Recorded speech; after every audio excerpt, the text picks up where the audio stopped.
ನಮಸ್ಕಾರ, ಸುದ್ದಿ ಸಮಯಕ್ಕೆ ಸ್ವಾಗತ. ಇದು ಲೋಕಲ್ ಎಕ್ಸ್‌ಪ್ರೆಸ್. ನಾನು ಸುಷ್ಮಿತಾ. ಮುಖ್ಯಾಂಶಗಳು. ಜಿಲ್ಲಾ ಪಂಚಾಯತ್ ಸಭಾಂಗಣದಲ್ಲಿ ಸಚಿವ ಬಂಡೆಪ್ಪ ಖಾಶೆಂಪುರ ಅವರ ಅಧ್ಯಕ್ಷತೆಯಲ್ಲಿ ನಡೆದ ತ್ರೈಮಾಸಿಕ ಪ್ರಗತಿ ಪರಿಶೀಲನಾ ಸಭೆ. ಕೇಂದ್ರದ ಮಧ್ಯಂತರ ಬಜೆಟ್ ಮಂಡನೆಯಲ್ಲಿ ರೈತರಿಗಾಗಿ ಭರ್ಜರಿ ಕೊಡುಗೆ. ಎಎನ್ಎಲ್ ಅಂಬೇಡ್ಕರ್ ವೃತ್ತದ ಬಳಿ ರೈತ ಮೋರ್ಚಾ ಜಿಲ್ಲಾ ಘಟಕ ವತಿಯಿಂದ ಪಂಚಾಮೃತ ಅಭಿಷೇಕ ಮೂಲಕವಾಗಿ ಪ್ರಧಾನಿ ನರೇಂದ್ರ ಮೋದಿ ಅವರಿಗೆ ಅಭಿನಂದನೆ ಸಲ್ಲಿಕೆ. ಕಲಬುರಗಿ ವಿಭಾಗ ಮಟ್ಟದ ನಾಟಕೋತ್ಸವ. ರಂಗ ಮಾಧ್ಯಮ ಕಲಬುರಗಿ ಕಲಾವಿದರಿಂದ ಬಾಲ್ಯ ವಿವಾಹ ತಡೆದ ಬಾಲಕಿಯರ ನಾಟಕ ಪ್ರದರ್ಶನ. ಕರ್ನಾಟಕ ಕಾಲೇಜಿನಲ್ಲಿ ಹಿರಿಯ ಸಾಹಿತಿ ಶ್ರೀಮತಿ ಸಾಧನಾ ರಾಂಜೋಳ್ಕರ್ ಅವರೊಂದಿಗೆ ಸಾಹಿತ್ಯ ರಚನೆ ಕುರಿತಾಗಿ ವಿದ್ಯಾರ್ಥಿಗಳೊಂದಿಗೆ ಸಂವಾದ ಕಾರ್ಯಕ್ರಮ. ತ್ರಯೋದಶ ಚಲನಚಿತ್ರ ರಾಜ್ಯಾದ್ಯಂತ ಯಶಸ್ವಿ ಬಿಡುಗಡೆ. ಈ ಹಿನ್ನೆಲೆ ಚಲನಚಿತ್ರ ನಿರ್ದೇಶಕ ಡಾಕ್ಟರ್ ಉಮೇಶ್ ಸಾಲ್ಗಾರ್ ಹಾಗೂ ಚಿತ್ರತಂಡದ ವತಿಯಿಂದ ಸಂಭ್ರಮಾಚರಣೆ. ಸರ್ಕಾರಿ ಪದವಿ ಮಹಿಳಾ ಕಾಲೇಜಿನಲ್ಲಿ ಮಕ್ಕಳ ರಂಗಭೂಮಿ ಇಂದು ನಾಳೆ ಕುರಿತ ವಿಚಾರ ಸಂಕಿರಣ ಕಾರ್ಯಕ್ರಮ. ವಾರ್ತೆಯ ವಿವರಗಳು. ನಗರದ ಜಿಲ್ಲಾ ಪಂಚಾಯತ್ನ ಸಭಾಂಗಣದಲ್ಲಿ ಸಹಕಾರ ಹಾಗೂ ಜಿಲ್ಲಾ ಉಸ್ತುವಾರಿ ಸಚಿವರಾದ ಬಂಡೆಪ್ಪ ಖಾಶೆಂಪುರ ಅವರ ಅಧ್ಯಕ್ಷತೆಯಲ್ಲಿ 20 ಅಂಶ ಕಾರ್ಯಕ್ರಮ ಸೇರಿದಂತೆ ಕರ್ನಾಟಕ ಅಭಿವೃದ್ಧಿ ಕಾರ್ಯಕ್ರಮ ಹಾಗೂ 2018 ರಿಂದ 19ನೇ ಸಾಲಿನ ತ್ರೈಮಾಸಿಕ ಪ್ರಗತಿ ಪರಿಶೀಲನಾ ಸಭೆಯನ್ನು ಹಮ್ಮಿಕೊಳ್ಳಲಾಯಿತು. ಸಭೆಯಲ್ಲಿ ಸಚಿವರು ಯಾವುದೇ ನೆಪ ಹೇಳದೆ ಪ್ರಕ್ರಿಯೆಗಳನ್ನು ಸರಳೀಕರಣಗೊಳಿಸಿ ಸಮಸ್ಯೆ ಇರುವ ಹಳ್ಳಿಗಳಲ್ಲಿ ಕೂಡಲೇ ಕುಡಿಯುವ ನೀರು ಪೂರೈಸುವ ವ್ಯವಸ್ಥೆಯನ್ನು ಮಾಡಬೇಕು ಎಂದು ಎಲ್ಲಾ ಅಧಿಕಾರಿಗಳಿಗೆ ಸಲಹೆ, ಸೂಚನೆ, ನಿರ್ದೇಶನವನ್ನು ನೀಡಿದರು. ನಗರದ ಜಿಲ್ಲಾ ಪಂಚಾಯತ್ನ ಕಚೇರಿ ಸಭಾಂಗಣದಲ್ಲಿ ನಡೆದ 20 ಅಂಶಗಳ ಕಾರ್ಯಕ್ರಮ ಸೇರಿದಂತೆ 2018 ರಿಂದ 19ನೇ ಸಾಲಿನ ತ್ರೈಮಾಸಿಕ ಪ್ರಗತಿ ಪರಿಶೀಲನೆಯ ಕರ್ನಾಟಕ ಅಭಿವೃದ್ಧಿ ಕಾರ್ಯಕ್ರಮ ಸಭೆಯ ಅಧ್ಯಕ್ಷತೆಯನ್ನು ವಹಿಸಿ ಸಚಿವರಾದ ಬಂಡೆಪ್ಪ ಖಾಶೆಂಪುರ ಅವರು ಮಾತನಾಡಿದರು. ಕುಡಿಯುವ ನೀರಿನ ಸಮಸ್ಯೆ ಇರುವ ಗ್ರಾಮಗಳನ್ನು ಗುರುತಿಸುವ, ಅಲ್ಲಿ ಬೋರ್ವೆಲ್ ಕೊರೆಯಿಸುವ, ಪೈಪ್ಲೈನ್ ಹಾಕುವ ಎಲ್ಲ ಕಾರ್ಯಗಳನ್ನು ಸಮರೋಪಾದಿಯಲ್ಲಿ ನಡೆಸಬೇಕು. ಸಂಬಂಧಿಸಿದ ಎಲ್ಲ ಅಧಿಕಾರಿಗಳು ಮತ್ತು ಸಿಬ್ಬಂದಿಯು ದೂರವಾಣಿ ಕರೆಯನ್ನು ಸ್ವೀಕರಿಸುತ್ತಾ, ವಾಟ್ಸ್ಆಪ್ ಬಳಸುತ್ತಾ ಎಲ್ಲ ತಾಲೂಕುಗಳಲ್ಲಿ ಕುಡಿಯುವ ನೀರು ಒದಗಿಸುವ ಕಾರ್ಯವನ್ನು ವಿಳಂಬವಾಗದಂತೆ ನಡೆಸಬೇಕು ಎಂದು ಅಧಿಕಾರಿಗಳಿಗೆ ಕಟ್ಟುನಿಟ್ಟಿನ ನಿರ್ದೇಶನವನ್ನು ನೀಡಿದರು. ನಾಳೆಯೇ ಪಿಡಿಒ, ಗ್ರಾಮ ಲೆಕ್ಕಾಧಿಕಾರಿ ಸೇರಿದಂತೆ ಇನ್ನಿತರ ಸಿಬ್ಬಂದಿಗೆ ಮಾಹಿತಿಯನ್ನು ನೀಡಿ ಅವರಿಗೆ ಕೇಂದ್ರ ಸ್ಥಾನದಲ್ಲಿ ಇದ್ದು ಕರ್ತವ್ಯವನ್ನು ನಿರ್ವಹಿಸಲು ಸೂಚಿಸಿ ಎಂದು ಎಲ್ಲ ತಾಲೂಕು ಪಂಚಾಯಿತಿಗಳ ಕಾರ್ಯನಿರ್ವಹಣಾ ಅಧಿಕಾರಿಗಳಿಗೆ ಸಚಿವರು ಇದೇ ವೇಳೆ ನಿರ್ದೇಶನವನ್ನು ನೀಡಿದರು. ಬರಗಾಲದ ಈ ವೇಳೆಯಲ್ಲಿ ಸರ್ಕಾರ ಸ್ಪಂದಿಸುತ್ತಿದೆ ಎನ್ನುವ ಭಾವನೆ ಜನರಲ್ಲಿ ಬರುವ ಹಾಗೆ ಕೆಲಸ ಮಾಡಬೇಕು ಎಂದು ಸಚಿವರು ಸೂಚನೆಯನ್ನು ನೀಡಿದರು. ಬರದ ಹಿನ್ನೆಲೆಯಲ್ಲಿ ಹಳ್ಳಿಗಳಲ್ಲಿ ಕುಡಿಯುವ ನೀರು ಪೂರೈಕೆ ಹಾಗೂ ಇನ್ನಿತರೆ ಸೌಕರ್ಯ ಕಲ್ಪಿಸಲು 10 ಕೋಟಿ ರೂಪಾಯಿಯನ್ನು ನೀಡುವಂತೆ ಜಿಲ್ಲಾ ಪಂಚಾಯತ್ನ ಸದಸ್ಯರು ಸಭೆಯಲ್ಲಿ ಸಚಿವರಿಗೆ ಮನವಿಯನ್ನು ಸಲ್ಲಿಸಿದರು. ಕುಡಿಯುವ ನೀರಿಗೆ ಅನುದಾನ ಇದೆ, ಈ ಬಗ್ಗೆ ಅಧಿಕಾರಿಗಳಿಗೆ ತಿಳಿಸಿ ಕೆಲಸ ಕೈಗೆತ್ತಿಕೊಳ್ಳಲು ಹೇಳಲಾಗಿದೆ. ಸಮಸ್ಯೆಯಾಗದಂತೆ ನೋಡಿಕೊಳ್ಳುತ್ತೇವೆ. ಎಲ್ಲಾದರೂ ಸಮಸ್ಯೆ ಕಂಡು ಬಂದರೆ ನಮ್ಮ ಗಮನಕ್ಕೆ ತರಬೇಕು ಎಂದು ಸಚಿವರು ಮನವಿಯನ್ನು ಸಲ್ಲಿಸಿದ ಜಿಲ್ಲಾ ಪಂಚಾಯತ್ ಸದಸ್ಯರಿಗೆ ತಿಳಿಸಿದರು. ಎಲ್ಲ ತಾಲೂಕುಗಳಲ್ಲಿ ಕುಡಿಯುವ ನೀರಿನ ಟ್ಯಾಂಕರ್ಗಳು ಸಿದ್ಧತೆ ಇರುವಂತೆ ನೋಡಿಕೊಳ್ಳಬೇಕು. ನಮ್ಮ ಗ್ರಾಮದಲ್ಲಿ ನೀರಿಲ್ಲ ಎಂದು ಯಾವುದಾದರೂ ಗ್ರಾಮದಿಂದ ಕರೆಯನ್ನು ಬಂದಲ್ಲಿ 8 ಗಂಟೆಯೊಳಗಡೆ ಅಲ್ಲಿಗೆ ನೀರು ಪೂರೈಸುವ ವ್ಯವಸ್ಥೆಯನ್ನು ಮಾಡಿಸಬೇಕು ಎಂದು ಸಚಿವರು ಜಿಲ್ಲಾಧಿಕಾರಿಗಳಿಗೆ ಇದೇ ವೇಳೆ ಸೂಚನೆಯನ್ನು ನೀಡಿದರು. ಐಡೆಂಟಿಫೈ ಮಾಡಿ ರೆಡಿ ಮಾಡಿ ಎಲ್ಲೆಲ್ಲಿ ಬೇಕಾಯ್ತವ ಅಂದ್ರೆ ನೀವು ಅಲ್ಲಿ ಯಾರ ಹೇಳಿದ ಮೇಲೆ ನಾವು ಕಳಿಸ್ತೇವೆ ಅಂತಲ್ಲ, ಸುಮ್ಮನೆ ಜಸ್ಟ್ ಐಡೆಂಟಿಫೈ ಮಾಡಿ ಏನಂದ್ರಿ ಯಾವ್ದಾರ ಫೋನ್ ಬಂದ ತಕ್ಷಣ ವಿತಿನ್ 8 hours ಆ ಟ್ಯಾಂಕರ್ ಊರಿಗೆ ಹೋಗಂತ ಒಂದು ಸಿಸ್ಟಮ್ ನೀವು ತಯಾರು ಮಾಡ್ಕೊಂಡ್ರಿ. ಗೊತ್ತಾಯ್ತಾ? ಈಗ ಏನಾಗ್ತಾ ಇದೆ, ನಾವು ಹೇಳಿದೀವಿ ಫಸ್ಟ್ ನೀವು ಬೋರ್ವೆಲ್ ಹೊಡೀರಿ, ಸೆಕೆಂಡು ಬೋರ್ವೆಲ್ ಖರೀದಿ ಮಾಡ್ರಿ, ಥರ್ಡು ಟ್ಯಾಂಕರ್ ಹಚ್ಚಿದ್ದೀವಿ. ಹಳ್ಳಿಗಳು ಇದಾವೆ ಏನಂದ್ರಿ ಸಂಬಂಧಪಟ್ಟಿಂದು ಅಲ್ಲಿ ಪಿಡಿಒ ಅಲ್ಲಿ ಏನಂದ್ರಿ ಈಗ ಟೆಕ್ನಾಲಜಿ ಯಾವ್ದಾರ ಒಂದು ಬಳಸ್ಕೊಂಡು ಅಟ್ಲೀಸ್ಟ್ ಬೆಳಗ್ಗೆ 10:30 ಬಂದ ತಕ್ಷಣ ಅಲ್ಲಿ ಇವತ್ತು ಎಲ್ಲ ಒಂದು ಅಟ್ಲೀಸ್ಟ್ ಮಿನಿಮಮ್ ನೀರು ಕೊಡ್ತಾ ಇದ್ದೀನಿ ಎಂಬ ನಿಟ್ಟಿನಲ್ಲಿ ಅಲ್ಲೊಂದು ದಾಖಲೆ ಮಾಡಿದ್ರೆ ನಿಮ್ಮಲ್ಲಿ ಇಲ್ಲಿ ಗ್ರೀನ್ ಬಂತು. GPS ಅಲ್ಲ ಇದು, ಅಲ್ಲಿಂದ ಅಟೆಂಡೆನ್ಸ್ ಇದ್ದಂಗೆ ಏನಂದ್ರೆ ಯಾಕೆ ನೀವು ಬೆಳೆಸ್ಕೊಂಡು ಈ ತರ ನೀವು ಕ್ರಿಯೇಟ್ ಮಾಡಿ ಅಟ್ಲೀಸ್ಟ್ ಹಳ್ಳಿಗಳಲ್ಲಿ ಬರದಿಂದ ಎದುರಾಗುವ ಸಮಸ್ಯೆಗಳ ಬಗ್ಗೆ ಗಮನ ಹರಿಸಬೇಕು ಎಂದು ಯುವ ಸಬಲೀಕರಣ ಹಾಗೂ ಕ್ರೀಡಾ ಸಚಿವರಾದ ರಹೀಂ ಖಾನ್ ಅವರು ಅಧಿಕಾರಿಗಳಿಗೆ ಹೇಳಿದರು. ಜಿಲ್ಲೆಯ 600 ಹಳ್ಳಿಗಳಲ್ಲಿ ಕುಡಿಯುವ ನೀರಿಗೆ ಯಾವುದೇ ರೀತಿಯಲ್ಲಿ ತೊಂದರೆಯಾಗದಂತೆ ನೋಡಿಕೊಳ್ಳಬೇಕು. ನಿರ್ಲಕ್ಷ್ಯ ಮಾಡಬೇಡಿರಿ. ನಮ್ಮ ಗ್ರಾಮದಲ್ಲಿ ನೀರಿಲ್ಲ ಎಂದು ಯಾರಾದರೂ ದೂರಿದಲ್ಲಿ ಸಂಬಂಧಿಸಿದ ಅಧಿಕಾರಿಗಳನ್ನೇ ಹೊಣೆಯಾಗಿಸಿ ಅಮಾನತು ಶಿಸ್ತು ಕ್ರಮ ಜರುಗಿಸುವುದಾಗಿ ಸಚಿವರು ಅಧಿಕಾರಿಗಳಿಗೆ ಎಚ್ಚರಿಕೆಯನ್ನು ನೀಡಿದರು. ಅದರಂತೆ ಈ ಸಭೆಯಲ್ಲಿ ವಿಧಾನ ಪರಿಷತ್ತಿನ ಸದಸ್ಯರಾದ ಅರವಿಂದ್ ಕುಮಾರ್ ಅರಳಿ ಹಾಗೂ ರಘುನಾಥರಾವ್ ಮಲ್ಕಾಪುರೆ ಅವರು ಮಾತನಾಡಿ, ಅಮೃತ ಸೇರಿದಂತೆ ಇನ್ನಿತರ ಯೋಜನೆಗಳಡಿ ಈಗಾಗಲೇ ಪೂರ್ಣಗೊಂಡ ಹಾಗೂ ಈಗಲೂ ಚಾಲ್ತಿಯಲ್ಲಿರುವ ಕಾಮಗಾರಿಗಳು ತೃಪ್ತಿದಾಯಕವಾಗಿ ಇಲ್ಲ. ಗುತ್ತಿಗೆದಾರರು ಸರಿಯಿಲ್ಲ. ಶಾಸಕರ ಮನೆಗೆ ನೀರು ಬರುತ್ತಿದ್ದರೆ ಇನ್ನು ಜನಸಾಮಾನ್ಯರ ಗತಿ ಏನು? ನಗರದ ಜನತೆಗೆ ನೀರು ಕುಡಿಸುವ ನೆಪದಲ್ಲಿ ಸರಿ ಇದ್ದ ರಸ್ತೆಗಳನ್ನು ಕೂಡ ಹಾಳು ಮಾಡಲಾಗಿದೆ ಎಂದು ತೀವ್ರ ಅಸಮಾಧಾನವನ್ನು ವ್ಯಕ್ತಪಡಿಸಿದರು. ಈ ಯೋಜನೆಯು 3 ಹಂತಗಳಲ್ಲಿ ಅನುಷ್ಠಾನಗೊಳ್ಳುತ್ತಿದೆ ಎಂದು ಸಂಬಂಧಿಸಿದ ಅಧಿಕಾರಿ ಸಭೆಗೆ ಮಾಹಿತಿಯನ್ನು ನೀಡಿದರು. ಈ ಯೋಜನೆ ಅನುಷ್ಠಾನದ ಕಾರ್ಯವು ಯಾವ ಹಂತದಲ್ಲಿ ಇದೆ, ಯಾವಾಗ ಮುಗಿಯುತ್ತೆ ಎಂದು ಕೇಳಿದ ಸಚಿವರು, ಎಲ್ಲಾ ಶಾಸಕರು ಅಧಿಕಾರಿಗಳ ಸಮಕ್ಷಮ ನಾಳೆಯೇ ಖುದ್ದು ಕಾಮಗಾರಿಗಳ ಸ್ಥಳಕ್ಕೆ ಭೇಟಿಯನ್ನು ನೀಡಿ ಪರಿಶೀಲಿಸಿ ಲೋಪವಾಗಿದ್ದರೆ ಕ್ರಮ ವಹಿಸೋಣ ಎಂದು ತಿಳಿಸಿದರು. ಈ ಸಭೆಯಲ್ಲಿ ಜಿಲ್ಲಾ ಪಂಚಾಯತ್ನ ಅಧ್ಯಕ್ಷೆಯಾಗಿರುವ ಭಾರತ್ಮೈ ಮಲ್ಲಿನಾಥ್ ಶೇರಿಕಾರ್, ಉಪಾಧ್ಯಕ್ಷರಾದ ಡಾಕ್ಟರ್ ಪ್ರಕಾಶ್ ಪಾಟೀಲ್, ಜಿಲ್ಲಾಧಿಕಾರಿ ಡಾಕ್ಟರ್ HR ಮಹಾದೇವ್, ಜಿಲ್ಲಾ ಪಂಚಾಯತ್ನ ಮುಖ್ಯ ಕಾರ್ಯನಿರ್ವಹಣಾಧಿಕಾರಿ ಮಹಾಂತೇಶ ಬೀಳಗಿ, ಜಿಲ್ಲಾ ಪೊಲೀಸ್ ವರಿಷ್ಠಾಧಿಕಾರಿ ಟಿ ಶ್ರೀಧರ್, ಅಪರ ಜಿಲ್ಲಾಧಿಕಾರಿ ರುದ್ರೇಶ್ ಗಾಳಿ, ಜಿಲ್ಲಾ ಪಂಚಾಯತ್ನ ಉಪ ಕಾರ್ಯದರ್ಶಿ ಕಿಶೋರ್ ಕುಮಾರ್ ದುಬೆ ಹಾಗೂ ಜಿಲ್ಲಾ ಮಟ್ಟದ ಹಲವು ಅಧಿಕಾರಿಗಳು ಉಪಸ್ಥಿತರಿದ್ದರು. ಅದ್ರ ಬಗ್ಗೆ ಡಿಸಿ ಒಂದು ಏರಿಯಾ ವೈಸ್ ಹೋಗಿ ನಾವು ನಡೆದೇವಲ್ಲ, ಅದು ಮಾಡ್ತಾರೆ. ಮತ್ತೆ ಮೊನ್ನೆ ಖಾಜಾಪುರ್ನಲ್ಲಿ ಕಂಪ್ಲೀಟ್ ನೀರ್ ಇದ್ದಿಲ್ಲ 4 ದಿವಸ. ಆ ಊರಿಗೆ ಕಂಪ್ಲೀಟ್ ನೀರ್ ಇದ್ದಿಲ್ಲ. ಆವಾಗ PD ಫೋನ್ ಮಾಡಿದ್ರು, PD ಎತ್ತಿಲ್ಲ, EO ಎತ್ತಿಲ್ಲ. ಮತ್ತೆ ತಹಸೀಲ್ದಾರ್ಗೆ ಫೋನ್ ಮಾಡಿದ್ರು, ತಹಸೀಲ್ದಾರ್ ಅವರು EOಗೆ ಇಮಿಡಿಯೇಟ್ ಟ್ಯಾಂಕರ್ ಹಚ್ಚಿಲ್ಲ ಅಂದ್ರೆ ಹಚ್ಚಿಲ್ಲ. ಮತ್ತೆ ಡಬಲಿ ಹಚ್ಚಿಲ್ಲ. ಮತ್ತೆ ನಾನೇ ಸ್ವಂತ ಟ್ಯಾಂಕ್ ಅಲ್ಲಿ ಫುಲ್ ಜನರು ರೋಡ್ ಮೇಲೆ ಬಂದು ಟಿವಿ ಮೀಡಿಯಾನಲ್ಲಿ ಎಲ್ಲ ಬಂದ್ಬಿಟ್ಟಿದೆ. ಅದು ಅಲ್ಲ, ನೀವ್ ಹೇಳಿದ್ದೆ ಕೇಳಲ್ಲ ಅಂದ್ರೆ ಅಲ್ಲ, ಫೋನ್ ಚಾಲು ಹೇಳಿದ್ರೆ ಬಂದು ಹೇಳಿದ್ರಿ. ಮತ್ತೆ PD ಪ್ಲಾನ್ ಮಾಡಿದ್ದೀವಿ. ಈ ತರ ಎಲ್ಲೆಲ್ಲಿ ಸಮಸ್ಯೆಗಳಿವೆ ಅಲ್ಲಲ್ಲಿ ಒಂದು 20 ಮನೆ 30 ಮನೆ ಸೇರಿಸಿ ಒಂದೊಂದು ಬೋರ್ವೆಲ್ ಹೊಡಿದ್ವಿ ಅಂತೇಳಿ ಒಂದು ವ್ಯವಸ್ಥೆ ಮಾಡಿದ್ದೀವಿ ಸರ್. ಶೀಘ್ರದಲ್ಲೇ ಹೊಡಿದ್ದೀವಿ. ಗೌರ್ಮೆಂಟ್ ಕಡೆಯಿಂದಲೇ ಹೊಡ್ತೀವಿ. ಇಲ್ಲ, ಬೇಗನೆ ಮಾಡ್ತೀವಿ. ಇಲ್ಲಿವರೆಗೆ ಶುದ್ಧ ಕುಡಿಯುವ ನೀರು ಘಟಕದ ಬಗ್ಗೆ ಬಹಳಷ್ಟು ಚರ್ಚೆ ಆಗಿದೆ. ನಮ್ಮ ಸರ್ಕಾರದ ಮಟ್ಟದಲ್ಲಿ ರಿವ್ಯೂ ಆದಾಗೂ ಕೂಡ ಇದು ಅತ್ಯಂತ ಗಂಭೀರವಾಗಿ ಚರ್ಚೆ ಆಗಿರುವಂತಹ ವಿಷಯ. ನಮಗೆ ಕಾಲಕ್ಕೆ ಸ್ಪಷ್ಟವಾದ ಆದೇಶ ನಿರ್ದೇಶನ ಬಂದಿದೆ. ಇದಕ್ಕೆ ನಾವು ಲ್ಯಾಂಡ್ ಆರ್ಮಿ ಅವರಿಗೆ ಮತ್ತು ನಮ್ಮ ವಾಟರ್ ಸಪ್ಲೈ ಡಿವಿಷನ್ ಅವರಿಗೆ ಕಟ್ಟುನಿಟ್ಟಿನ ಆದೇಶ ಕೊಟ್ಟು ವಸ್ತು ಸ್ಥಿತಿ ಏನಿದೆ ಅದ್ರ ವರದಿ ಕೊಡಿ ಅಂತ ನಾವು ಸಾಕಷ್ಟು ಸಲ 2-3 ಸಲ ವರದಿ ತಗೊಂಡಿದ್ದೀವಿ. ಅದಾದ ನಂತರ ಎಷ್ಟು ದಿನಗಳಲ್ಲಿ ನೀವು ಇದನ್ನ ಮಾಡಬೇಕು. ಹೌಸಿಂಗ್ ಬೋರ್ಡ್ ಈ ಜೇಲ್ ಕಾಲನಿ ಅವೆಲ್ಲ ಅಲ್ಲಪ್ಪ, ನೀವು ಅಗದಿದ ಮೊದಲು ನೀವು ಅಗದಿದ್ ನೀವು ಅದನ್ನ ಮಾಡಬೇಕಲ್ಲ. ಈಗ ಹೌಸ್ ಸರ್ವಿಸ್ ಕನೆಕ್ಷನ್ ಆಗಿದೆ. ಓ ಮತ್ತೆ ಅದಕ್ಕೆ ಸರ್ ಅದಿಕ್ಕೆ ಈಗ ಮತ್ತೆ ಹೌಸ್ ಸರ್ವಿಸ್ ಕನೆಕ್ಷನ್. ನೀವು ಹೌಸ್ ಕನೆಕ್ಷನ್ ಬಿಡ್ರಿ, ನೀವು ಅಗದಿನ ರಿಪೇರಿ ಮಾಡಬೇಕಲ್ಲ. ಅದು ಮಾಡಿದ್ರೇನು ಸರ್? ಅದು ರಿಪೇರಿ ಮಾಡಿದೆ ಅನ್ಕೊಡ್ರಿ ಸರ್. ನಾಳೆ ಹೌಸ್ ಸರ್ವಿಸ್ ಕನೆಕ್ಷನ್ ಕೊಟ್ಟಾಗ ಮತ್ತಂತಲ್ಲಪ್ಪ ನೀವು ಮಾಡಿದ್ರೆ ಅನ್ನೋದು ಕೇಳ್ತೀನಿ ನಾನು. ಆಮೇಲೆ ಹೌಸ್ ಕನೆಕ್ಷನ್ ನೀವು ಅಗಿರಿ ಬೇಡನಲ್ಲ. ನೀವು ಅಗದಿದ್ರೆ ಫುಲ್ಫಿಲ್ ಮಾಡಿದ್ರಿ ಅನ್ನೋದು ಇಲ್ಲ ಸರ್. ಯಾಕೆ ಮಾಡಿಲ್ಲ? ಏನ್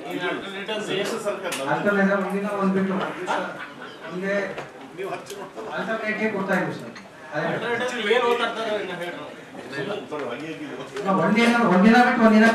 24x7 ಏನದು ಅಷ್ಟ ಸರ್ 24 ಸರ್ ಅದು ಪೈಪ್ಲೈನ್ ಪೂರ್ತಿ ಕಂಪ್ಲೀಟ್ ಆಗಿಲ್ಲ, ಸಪ್ಲೈ ಮಾಡಕ್ಕೆ ಆಗಲ್ಲ ಸಲುವಾಗಿ ಇದು ಕೊಡ್ತಾ ಇದ್ದೀವಿ. ಎಷ್ಟು ವರ್ಷ ಬೇಕು ನಿಮ್ಗೆ ಮಾಡಕ್ಕೆ? ಟೈಮ್ ವಾರ್ನಿಂಗ್ ಏನೈತೆ? ಟೈಮ್ ಮುಗಿದಿದೆ ಸರ್. ಮತ್ತೆ ಟೈಮ್ ಮುಗಿದಿದೆ. ಇದ್ದಾರೆ ನಾವು ಡಬಲ್ ಕೂಡ ಮಾತಾಡಿದ್ದೀನಿ. ಅಲ್ರಿ ನಿಮ್ಗೆ ಗೊತ್ತಿಲ್ಲ, ನೀವು ಯಾಕೆ ಬರ್ತೀರಿ? ನಿಮ್ಗೆ ಗೊತ್ತಿದೆಯಾ? ಕೇಂದ್ರ ಸರ್ಕಾರದ ಮಧ್ಯಂತರ ಬಜೆಟ್ನಲ್ಲಿ ಪ್ರಧಾನಿ ನರೇಂದ್ರ ಮೋದಿ ಅವರು ಪ್ರಧಾನಮಂತ್ರಿ ಕಿಸಾನ್ ಸಮ್ಮಾನ್ ನಿಧಿ ಯೋಜನೆ ಅಡಿಯಲ್ಲಿ ಸಣ್ಣ ಹಿಡುವಳಿದಾರರ ರೈತರಿಗೆ ವರ್ಷಕ್ಕೆ 3 ಕಂತುಗಳಲ್ಲಿ ಒಟ್ಟು 6,000 ರೂಪಾಯಿ ನಗದನ್ನು ನೇರವಾಗಿ ಬ್ಯಾಂಕ್ ಖಾತೆಗಳಿಗೆ ವರ್ಗಾಯಿಸಲು ಮಹತ್ವಾಕಾಂಕ್ಷಿ ಯೋಜನೆಯೊಂದನ್ನು ಘೋಷಿಸಿದ ಹಿನ್ನೆಲೆಯಲ್ಲಿ ನಗರದ ಅಂಬೇಡ್ಕರ್ ವೃತ್ತದ ಬಳಿ ರೈತ ಮೋರ್ಚಾ ಘಟಕ ಬೀದರ್ ಹಾಗೂ ಹಲವು ಬಿಜೆಪಿ ಮುಖಂಡರಿಂದ ಸಂಭ್ರಮಾಚರಣೆಯನ್ನು ಮಾಡಲಾಯಿತು. ನರೇಂದ್ರ ಮೋದಿ ಅವರ ಭಾವಚಿತ್ರಕ್ಕೆ ಪಂಚಾಮೃತ ಅಭಿಷೇಕವನ್ನ ಮಾಡುವ ಮೂಲಕವಾಗಿ ಎಲ್ಲಾ ರೈತ ಮೋರ್ಚಾ ಮುಖಂಡರು ಮೋದಿ ಅವರಿಗೆ ಅಭಿನಂದನೆಯನ್ನ ಸಲ್ಲಿಸಿದರು. ಕೇಂದ್ರದ ಮಧ್ಯಂತರ ಬಜೆಟ್ನಲ್ಲಿ ರೈತಾಪಿ ಜನರಿಗೆ ಭರ್ಜರಿ ಕೊಡುಗೆಯನ್ನು ಪೂರೈಸಲಾಗಿದ್ದು, ಪ್ರಧಾನಿ ಕಿಸಾನ್ ಸಮ್ಮಾನ ಯೋಜನೆ ಅಡಿಯಲ್ಲಿ 2 ಹೆಕ್ಟೇರ್ವರೆಗೆ ಕೃಷಿ ಯೋಗ್ಯ ಜಮೀನು ಹೊಂದಿರುವ ರೈತರ ಖಾತೆಗೆ ವರ್ಷಕ್ಕೆ 3 ಕಂತುಗಳಲ್ಲಿ 6,000 ರೂಪಾಯಿ ನಗದನ್ನು ವರ್ಗಾಯಿಸುವ ಮಹತ್ವಾಕಾಂಕ್ಷಿ ಯೋಜನೆಯನ್ನ ಬಜೆಟ್ ಮಂಡನೆಯಲ್ಲಿ ನರೇಂದ್ರ ಮೋದಿ ಅವರು ಘೋಷಿಸಿದ ಹಿನ್ನೆಲೆಯಲ್ಲಿ ನಗರದ ಅಂಬೇಡ್ಕರ್ ವೃತ್ತದ ಬಳಿ ನಗರದ ಘಟಕ ರೈತ ಮೋರ್ಚಾ ಬೀದರ್ ಹಾಗೂ ಹಲವು ಬಿಜೆಪಿಯ ಮುಖಂಡರಿಂದ ಮೋದಿಯವರ ಭಾವಚಿತ್ರಕ್ಕೆ ಪಂಚಾಮೃತ ಅಭಿಷೇಕವನ್ನು ಮಾಡುವ ಮೂಲಕವಾಗಿ ಅಭಿನಂದನೆಯನ್ನು ಸಲ್ಲಿಸಲಾಯಿತು. ರೈತ ಬಂಧು ಹೆಸರಿನಲ್ಲಿ 2018ರಲ್ಲಿ ಈಗಾಗಲೇ ತೆಲಂಗಾಣದಲ್ಲಿ ಈ ಯೋಜನೆ ಜಾರಿಗೊಂಡಿದ್ದು ಈಗ ದೇಶಾದ್ಯಂತ ಜಾರಿಗೊಳ್ಳಲಿದ್ದು ಅದಕ್ಕಾಗಿ ಹಲವು ರೈತ ಮೋರ್ಚಾ ಮುಖಂಡರು ಸಂಭ್ರಮಾಚರಣೆಯನ್ನ ಮಾಡಿ ಮೋದಿ ಪರ ಜಯ ಘೋಷಗಳನ್ನು ಕೂಗಿದರು. ಈ ಕುರಿತಾಗಿ ಜಿಲ್ಲಾ ರೈತ ಮೋರ್ಚಾ ಘಟಕದ ಜಿಲ್ಲಾಧ್ಯಕ್ಷರಾದ ಸುರೇಶ್ ಮಾಶೆಟ್ಟಿ ಅವರು ಮಾತನಾಡಿ, ಪ್ರಧಾನಿ ನರೇಂದ್ರ ಮೋದಿ ಅವರು ರೈತರ ಹಿತಕ್ಕಾಗಿ ಐತಿಹಾಸಿಕ ಕೊಡುಗೆಯನ್ನು ನೀಡಿದ್ದಾರೆ. ದೇಶದಲ್ಲಿ ರೈತರಿಗೆ ಮುಂಬರುವ ದಿನಗಳಲ್ಲಿ ಯಾವುದೇ ರೀತಿ ಕಷ್ಟವಾಗದಂತೆ ಮಹತ್ವಾಕಾಂಕ್ಷಿ ಯೋಜನೆಯನ್ನು ಜಾರಿಗೊಳಿಸಲಿದ್ದು ಮುಂಬರುವ ಚುನಾವಣೆಯಲ್ಲಿ ಮೋದಿಯವರನ್ನೇ ಪ್ರಧಾನಿಯಾಗಿಸಬೇಕು ಎಂದು ಮನವಿಯನ್ನು ಮಾಡಿದರು. ನಮ್ಮ ಪ್ರಧಾನಮಂತ್ರಿಗಳಾದ ನರೇಂದ್ರ ಮೋದಿಯವರು ಒಂದು ರೈತರಿಗಾಗಿ ಇತಿಹಾಸದ ಕೊಡುಗೆಯನ್ನು ಈ ದೇಶಕ್ಕೆ, ರೈತರಿಗೆ ಯಾವುದೇ ಕುಂದುಕೊರತೆಗಳು ಮುಂದಿನ ದಿನಗಳಲ್ಲಿ ಬರಬಾರ್ದು, ಬಿತ್ತನೆ ಬೀಜಕ್ಕಾಗಿ ಹಾಗೂ ರೈತರ ಹಿರಿಯರಾದಂಥ ಪಿಂಚಣಿ ತಿಂಗಳ 500 ರೂಪಾಯಿ ಮತ್ತು ಈ ಯಾವುದೂ ಯೋಜನೆ ಅನ್ನೋದು ಪ್ರಮುಖವಾಗಿ ರೈತರಿಗೆ ಏನದಂದ್ರೆ ಭಾಳ ಪ್ರಮುಖ ಯೋಜನೆ ಕೊಟ್ಟಿದ್ದಾರೆ. ಮುಂದಿನ ದಿನಗಳದಾಗ ಈ ಮೋದಿಯವರು ಮತ್ತೊಂದು ಸರಿ ಪ್ರಧಾನಮಂತ್ರಿ ಆಗಬೇಕಂತ ಈ ದೇಶದ ಒಂದು ಅಭಿಪ್ರಾಯವನ್ನು ತಿಳಿಸ್ತೇನೆ. ಮುಖಂಡರಾದ ಬಾಬು ವಾಲಿ ಅವರು ಮಾತನಾಡಿ, ದೇಶದ ಬಡವರಿಗಾಗಿ, ರೈತರಿಗಾಗಿ, ಕೂಲಿ ಕಾರ್ಮಿಕರಿಗಾಗಿ, ನೌಕರರ ವೃಂದದವರಿಗಾಗಿ, ಅದರಲ್ಲೂ ಮುಖ್ಯವಾಗಿ ಇತಿಹಾಸದಲ್ಲಿ ಪ್ರಥಮ ಬಾರಿ ರೈತಪರ ಬಜೆಟ್ ಮಂಡನೆಯ ಹಿನ್ನೆಲೆಯಲ್ಲಿ ಇಂದು ನಗರ ಘಟಕ ಹಾಗೂ ರೈತ ಮೋರ್ಚಾ ಜಿಲ್ಲಾ ಘಟಕ ಬೀದರ್ ವತಿಯಿಂದ ನರೇಂದ್ರ ಮೋದಿ ಅವರಿಗೆ ಪಂಚಾಮೃತ ಅಭಿಷೇಕವನ್ನು ಮಾಡುವ ಮೂಲಕವಾಗಿ ಅಭಿನಂದನೆಯನ್ನು ಸಲ್ಲಿಸಲಾಗಿದೆ ಎಂದು ತಿಳಿಸಿದರು.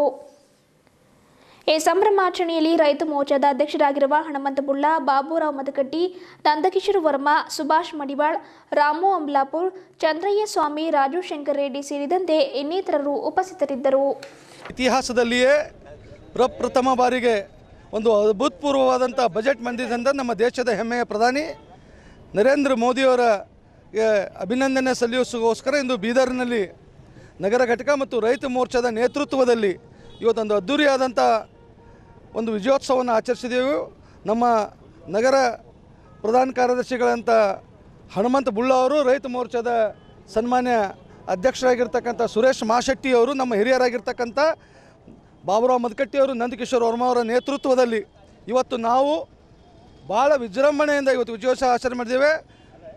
ಪ್ರಧಾನಿ ನರೇಂದ್ರ ಮೋದಿಯವರನ್ನು ಇವತ್ತು ಪಂಚಾಮೃತದಿಂದ ಅಭಿಷೇಕ ಮಾಡುವ ಮೂಲಕ ಪಟಾಕಿ ಸಿಡಿಸಿ ಸಿಹಿ ಹಂಚಿ ಸಂಭ್ರಮಿಸ್ತಾ ಇದ್ದೇವೆ. ಇವತ್ತು ದೇಶದ ಬಡವರಿಗಾಗಿ, ರೈತರಿಗಾಗಿ ಮತ್ತು ಕೂಲಿ ಕಾರ್ಮಿಕರಿಗಾಗಿ, ನೌಕರರ ವರ್ಗಕ್ಕಾಗಿ ಸರ್ವವ್ಯಾಪಿ ಸರ್ವಸ್ಪರ್ಶಿ ಬಜೆಟನ್ನು ನರೇಂದ್ರ ಮೋದಿಯವರು ನೀಡಿದ್ದಾರೆ. ಅದಕ್ಕಾಗಿ ಅವರಿಗೂ ನಮ್ಮ ರಾಜ್ಯದ ಸನ್ಮಾನ್ಯ ಅಧ್ಯಕ್ಷರಾಗಿರ್ತಕ್ಕಂಥ BS ಯಡಿಯೂರಪ್ಪನವರಿಗೂ ಅಭಿನಂದನೆಗಳನ್ನು ಈ ಸಂದರ್ಭದಲ್ಲಿ ಸಲ್ಲಿಸ್ತೇವೆ. ಕನ್ನಡ ಮತ್ತು ಸಂಸ್ಕೃತಿ ಇಲಾಖೆ ಬೆಂಗಳೂರು ಚಿಣ್ಣರ ಚಿಲುಮೆ ಮಕ್ಕಳ ನಾಟಕ ಯೋಜನೆ ಅಡಿಯಲ್ಲಿ ಕಲಬುರಗಿ ವಿಭಾಗ ಮಟ್ಟದ ನಾಟಕೋತ್ಸವ ಹಮ್ಮಿಕೊಂಡಿದ್ದು 3ನೇ ದಿವಸದಂದು ಕಲಬುರಗಿ ರಂಗಮಾಧ್ಯಮ ಕಲಾವಿದರ ದಸ್ತಗೀರ್ ನದಾಫ್ ರಚನೆಯಲ್ಲಿ ಶೋಭಾ ರಾಂಜೋಳ್ಕರ್ ನಿರ್ದೇಶನದ ಅಡಿಯಲ್ಲಿ ಬಾಲ್ಯ ವಿವಾಹ ತಡೆದ ಬಾಲಿಯರು ಎಂಬ ನಾಟಕವನ್ನು ಅರ್ಥಪೂರ್ಣವಾಗಿ ಪ್ರದರ್ಶನ ಮಾಡಲಾಯಿತು. ಈ ನಾಟಕ ಮೂಲಕವಾಗಿ ಎಲ್ಲಾ ಕಲಾವಿದರು ಬಾಲ್ಯ ವಿವಾಹದಿಂದಾಗುವ ದುಷ್ಪರಿಣಾಮ ಕುರಿತಾಗಿ ಅರಿವನ್ನು ಮೂಡಿಸಿದ್ದು, ಈ ನಿಮಿತ್ತವಾಗಿ ರಂಗಭೂಮಿ ನಿರ್ದೇಶಕರಿಗೆ ಹಾಗೂ ಕಲಾವಿದರಿಗೆ ಕನ್ನಡ ಮತ್ತು ಸಂಸ್ಕೃತಿ ಇಲಾಖೆ ವತಿಯಿಂದ ಸನ್ಮಾನಿಸಿ ಪ್ರಶಸ್ತಿ ಪ್ರದಾನವನ್ನು ಮಾಡಿ ಗೌರವಿಸಲಾಯಿತು. ಜನವರಿ 30ರಿಂದ ಫೆಬ್ರವರಿ 2ರವರೆಗೂ ನಗರದ ಜಿಲ್ಲಾ ರಂಗಮಂದಿರದಲ್ಲಿ ಕನ್ನಡ ಮತ್ತು ಸಂಸ್ಕೃತಿ ಇಲಾಖೆ ಬೆಂಗಳೂರು ಚಿಣ್ಣರ ಚಿಲುಮೆ ಮಕ್ಕಳ ನಾಟಕ ಯೋಜನೆ ಅಡಿಯಲ್ಲಿ ಕಲಬುರಗಿ ವಿಭಾಗ ಮಟ್ಟದ ನಾಟಕೋತ್ಸವ 3ನೇ ದಿವಸದಂದು ಕಲಬುರಗಿ ರಂಗಮಾಧ್ಯಮ ಕಲಾವಿದರಿಂದ ದಸ್ತಗೀರ್ ನಾದಾಫ್ ರಚನೆಯಡಿಯಲ್ಲಿ ಶೋಭಾ ರಾಂಜೋಳ್ಕರ್ ಅವರ ನಿರ್ದೇಶನದಲ್ಲಿ ಅತ್ಯಂತ ಅರ್ಥಗರ್ಭಿತವಾಗಿ ಎಲ್ಲರ ಮನವನ್ನು ಮುಟ್ಟುವಂತೆ ಬಾಲ್ಯ ವಿವಾಹ ತಡೆದ ಬಾಲಿಯರು ಎಂಬ ನಾಟಕ ಪ್ರದರ್ಶನವನ್ನು ಮಾಡಲಾಯಿತು. ಈ ನಾಟಕ ಪ್ರದರ್ಶನ ಮೂಲಕವಾಗಿ ಕಲಾವಿದರು ಬಾಲ್ಯ ವಿವಾಹದಿಂದಾಗುವ ಸಮಸ್ಯೆಗಳ ಕುರಿತಾಗಿ ಮಕ್ಕಳಲ್ಲಿ, ಪಾಲಕರಲ್ಲಿ ಕೂಡ ಅರಿವನ್ನು ಮೂಡಿಸಿದರು. ಈ ಹಿನ್ನೆಲೆಯಲ್ಲಿ ಎಲ್ಲರ ಮೆಚ್ಚುಗೆಗೆ ಬಾಲ್ಯ ವಿವಾಹ ತಡೆದ ಬಾಲಕಿಯರ ನಾಟಕ ಪ್ರದರ್ಶನ ಪಾತ್ರವಾಗಿದ್ದು, ಕನ್ನಡ ಮತ್ತು ಸಂಸ್ಕೃತಿ ಇಲಾಖೆ ವತಿಯಿಂದ ಕಲಬುರಗಿ ರಂಗಮಾಧ್ಯಮ ನಿರ್ದೇಶಕರಿಗೆ ಹಾಗೂ ಕಲಾವಿದರಿಗೆ ಸನ್ಮಾನಿಸಿ ಪ್ರಶಸ್ತಿ ಪ್ರದಾನವನ್ನು ಮಾಡಿ ಗೌರವಿಸಲಾಯಿತು. ನಾಟಕ ಪ್ರದರ್ಶನ ಕುರಿತಾಗಿ ಬಾಲ್ಯ ವಿವಾಹ ತಡೆದ ಬಾಲಿಯರ ನಿರ್ದೇಶಕರಾಗಿರುವ ಶೋಭಾ ರಾಂಜೋಳ್ಕರ್ ಅವರು ಮಾತನಾಡಿದರು. ಇತ್ತೀಚಿನ ದಿನಮಾನಗಳಲ್ಲಿ ವಿಜ್ಞಾನ ಎಷ್ಟೇ ಮುಂದುವರೆದಿದ್ದರೂ ಇನ್ನೂ ಕೆಲವು ಹಳ್ಳಿಗಳಲ್ಲಿ ಬಾಲ್ಯ ವಿವಾಹ ನಡೆಯುತ್ತಲೇ ಇವೆ. ಆದರೆ ಕೆಲವು ಕಡೆ ಬಾಲ್ಯ ವಿವಾಹಗಳಿಂದ ಸಮಸ್ಯೆಗಳು ಆಗುತ್ತಿರುವುದು ನಮ್ಮ ಗಮನಕ್ಕೆ ಬಂದಿದ್ದು, ಇದನ್ನು ತಡೆಯಲೆಂದು ಗ್ರಾಮಸ್ಥರ ಮನವಿಯ ಮೇರೆಗೆ ಪ್ರತಿಯೊಂದು ಹಳ್ಳಿಗಳಲ್ಲಿ ಬಾಲ್ಯ ವಿವಾಹ ಸಮಸ್ಯೆಗಳ ಕುರಿತಾಗಿ ನಾಟಕ ಪ್ರದರ್ಶನವನ್ನು ಮಾಡುತ್ತಿದ್ದೇವೆ. ಅದರಂತೆ ಹಳ್ಳಿಗರ ಸ್ಪಂದನೆ ಪ್ರೋತ್ಸಾಹ ಕೂಡ ಅಪಾರವಾದದ್ದು. ಇಲ್ಲಿಯವರೆಗೂ 10 ಕಡೆಗಳಲ್ಲಿ ನಾಟಕ ಪ್ರದರ್ಶಿಸಿ ಅರಿವು ಮೂಡಿಸಿದ್ದೇವೆ ಎಂದು ತಿಳಿಸಿದರು. ಇತ್ತೀಚಿನ ದಿನಗಳಲ್ಲಿ ನಾವು ಎಷ್ಟು ಸೈನ್ಸ್ ಮುಂದುವರೆದ್ರೂ ಕೂಡ ಇನ್ನು ಕೆಲವು ಹಳ್ಳಿಗಳಲ್ಲಿ ಬಾಲ್ಯ ವಿವಾಹಗಳು ನಡೀತಾನೇ ಇದೆ. ಯಾಕೆಂದರೆ ನಮ್ಮ ಗಮನಕ್ಕೆ ಬಂದಂಗೆ ಅಲ್ಲೆಲ್ಲಿ ನಮ್ಮ ಗಮನಕ್ಕೆ ಬರ್ತಾ ಇದೆ. ಮುಂಚೆ ತಿಳಿದ್ರೆ ನಾವೇನು ಮಾಡ್ತೀವಿ, ಹೋಗಿ ತಡಿತೀವಿ. ಅಕಸ್ಮಾತ್ ಕೆಲವೊಂದು ಕಣ್ತಪ್ಪಿ ಹೋದರೆ ಬಾಲ್ಯ ವಿವಾಹಗಳು ಆಗ್ತಾನೇ ಇದೆ. ನಾವೆಷ್ಟು 9 ನಾಟಕಗಳು ಮಾಡಿದ್ದೀವಲ್ಲ, ಪ್ರತಿಯೊಂದು ಹಳ್ಳಿಯಲ್ಲಿ ಮೇಡಮ್ ಇನ್ನೂ ಇಂಥ ಒಂದು ಮೆಸೇಜ್ ನಮಗೆ ಇನ್ನೂ ಹಳ್ಳಿಗಳಿಗೆ ಬೇಕು ಅಂತ ತುಂಬ ಜನದ್ದು ಒಂದು ಅನಿಸಿಕೆ ಇದೆ. ಆಮೇಲೆ ಹಳ್ಳಿಗಳಲ್ಲಿ ನೀವು ಇಂಥ ನಾಟಕಗಳು ಮಾಡಿ ಪ್ರಚಾರ ಮಾಡಿರಿ ಮೇಡಮ್ ಅಂತ ತುಂಬ ಜನದ್ದು ನಮಗೆ ಇದೆ ಪ್ರೋತ್ಸಾಹ ಇದೆ. ಮಾಡಬೇಕು ಅಂತ ಇದೆ. 10 ಪ್ರದರ್ಶನಗಳಾಗಿದೆ ಸರ್, 10 ಪ್ರದರ್ಶನಗಳಾಗಿದೆ. ಎಲ್ಲ ಊರುಗಳಲ್ಲೂ ಎಲ್ಲ ಹಳ್ಳಿಗಳಲ್ಲೂ ಒಳ್ಳೆ ರೆಸ್ಪಾನ್ಸ್ ಸಿಕ್ಕಿದೆ. ಆಮೇಲೆ ಇದೊಂದೇನು ಬಾಲ್ಯ ವಿವಾಹ ತಡದ ಬಾಲ್ಯರು ಅಂತ ಅದೇನು ಥೀಮ್ ಇದೆಯಲ್ಲ ಬಾಲ್ಯ ವಿವಾಹದ ಬಗ್ಗೆ, ಎಲ್ಲರಿಗೂ ಒಂದು ಸ್ವಲ್ಪ ಮನ ಮುಟ್ಟಿದಂಗೆ. ಅಂದರೆ ಕೆಲವೊಂದು ಸ್ಟೂಡೆಂಟ್ಗಳು ಅಲ್ಲೆಲ್ಲಿ ಹೇಳಿದ್ದಾರೆ, ನಿಜವಾಗ್ಲೂ ಮೇಡಮ್ ಇಷ್ಟೆಲ್ಲ ನಾವು ಮಾಡಬೇಕು, ಪೊಲೀಸ್ ಸ್ಟೇಷನ್ಗೆ ಹೋಗಬೇಕು, ಕಂಪ್ಲೇಂಟ್ ಕೊಡಬೇಕು ಅಂತ ನಮಗೂ ಗೊತ್ತಿರಲಿಲ್ಲ. ಈ ನಾಟಕದಿಂದ ನಮಗೆಲ್ಲ ಒಂದು ಮೆಸೇಜ್ ಸಿಕ್ಕಂಗೆ ಆಗಿದೆ ಅಂಥೇಳಿ ಎಲ್ಲ ಕಡೆಯೂ ನಮ್ಗೆ ಒಂದು ಬೆಂಬಲ ಸಿಕ್ಕಿದೆ ಸರ್. ಚಿಣ್ಣರ ಚಿಲುಮೆಯ ಮಕ್ಕಳ ರಂಗಭೂಮಿ ಯೋಜನೆಯ ರಾಜ್ಯ ಸಮನ್ವಯ ಸಂಚಾಲಕರಾಗಿರುವ ಶಂಕರ್ ಹಲ್ಕೊತ್ತಿ ಅವರು ಮಾತನಾಡಿದರು.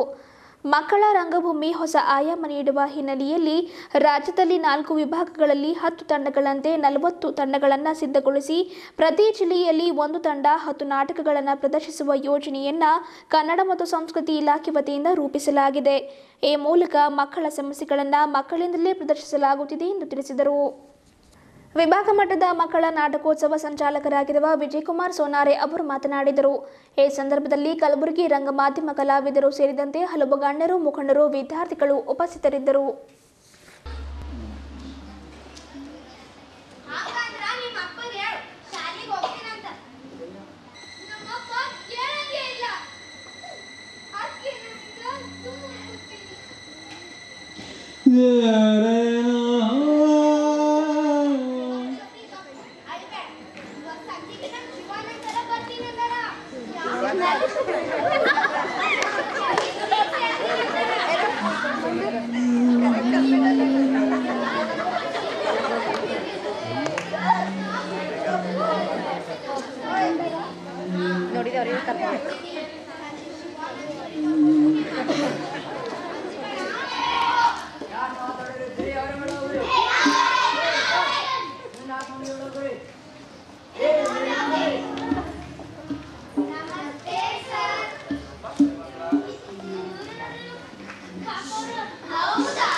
ಶಿಶು ಮಳ ಮಕ್ಕಳ ಮಳ ಹೆಚ್ಚಾಗ್ತಾವ. ಅತ್ಯಾಚಾರಕ್ಕೆ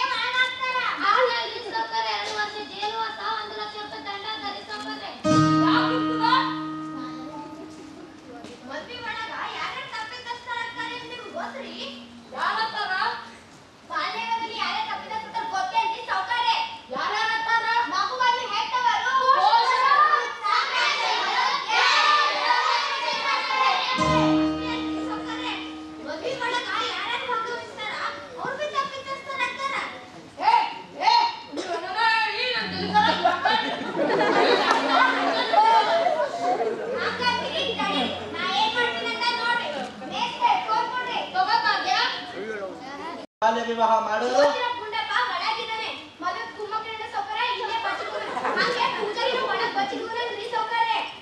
ಏನ್ರಿ ಸಾವುಕಾರ್ರಿ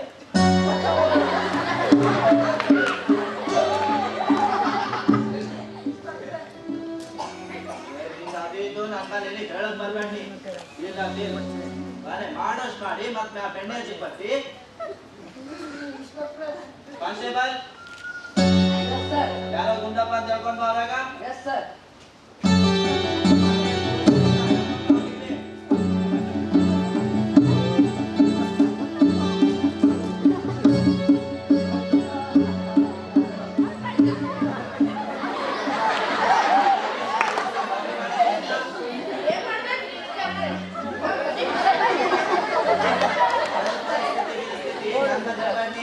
ಕಾನ್ಸ್ಟೇಬಲ್ ಇರಿಟೇಷನ್ ಕೇಳ್ಕೊಂಡು ನೋಡಿ ಆಕಿ ನಾ ಕೊತ್ತರ್ಕೊಂಡು ಆಗ್ತದೆ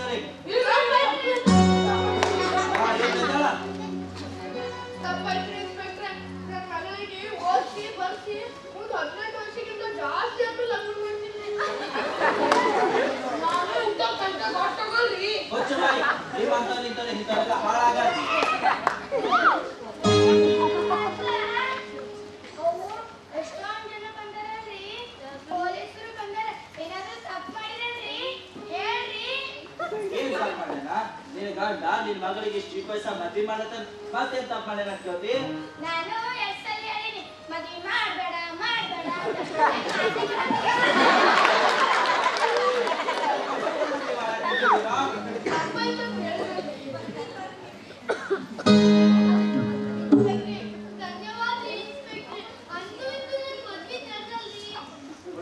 ಮೇಡಮ್ ಅವರಿಗೆ ನಮ್ಮ ಕನ್ನಡ ಮತ್ತು ಸಂಸ್ಕೃತಿ ಇಲಾಖೆ ಬೆಂಗಳೂರು ಹಾಗೂ ಕಲಬುರಗಿ ವಿಭಾಗ ಮಟ್ಟದ ನಾಟಕೋತ್ಸವದ ವತಿಯಿಂದ ಅವ್ರಿಗೊಂದು ಚಿಕ್ಕ ಒಂದ್ಸಲ ಚಿಣ್ಣರ ಚಿಲುಮೆ ಯೋಜನೆಯ ರಾಜ್ಯ ಸಮನ್ವಯ ಸಂಚಾಲಕಾಗಿ ಕಾರ್ಯ ಮಾಡ್ತಾ ಇದ್ದೀನಿ.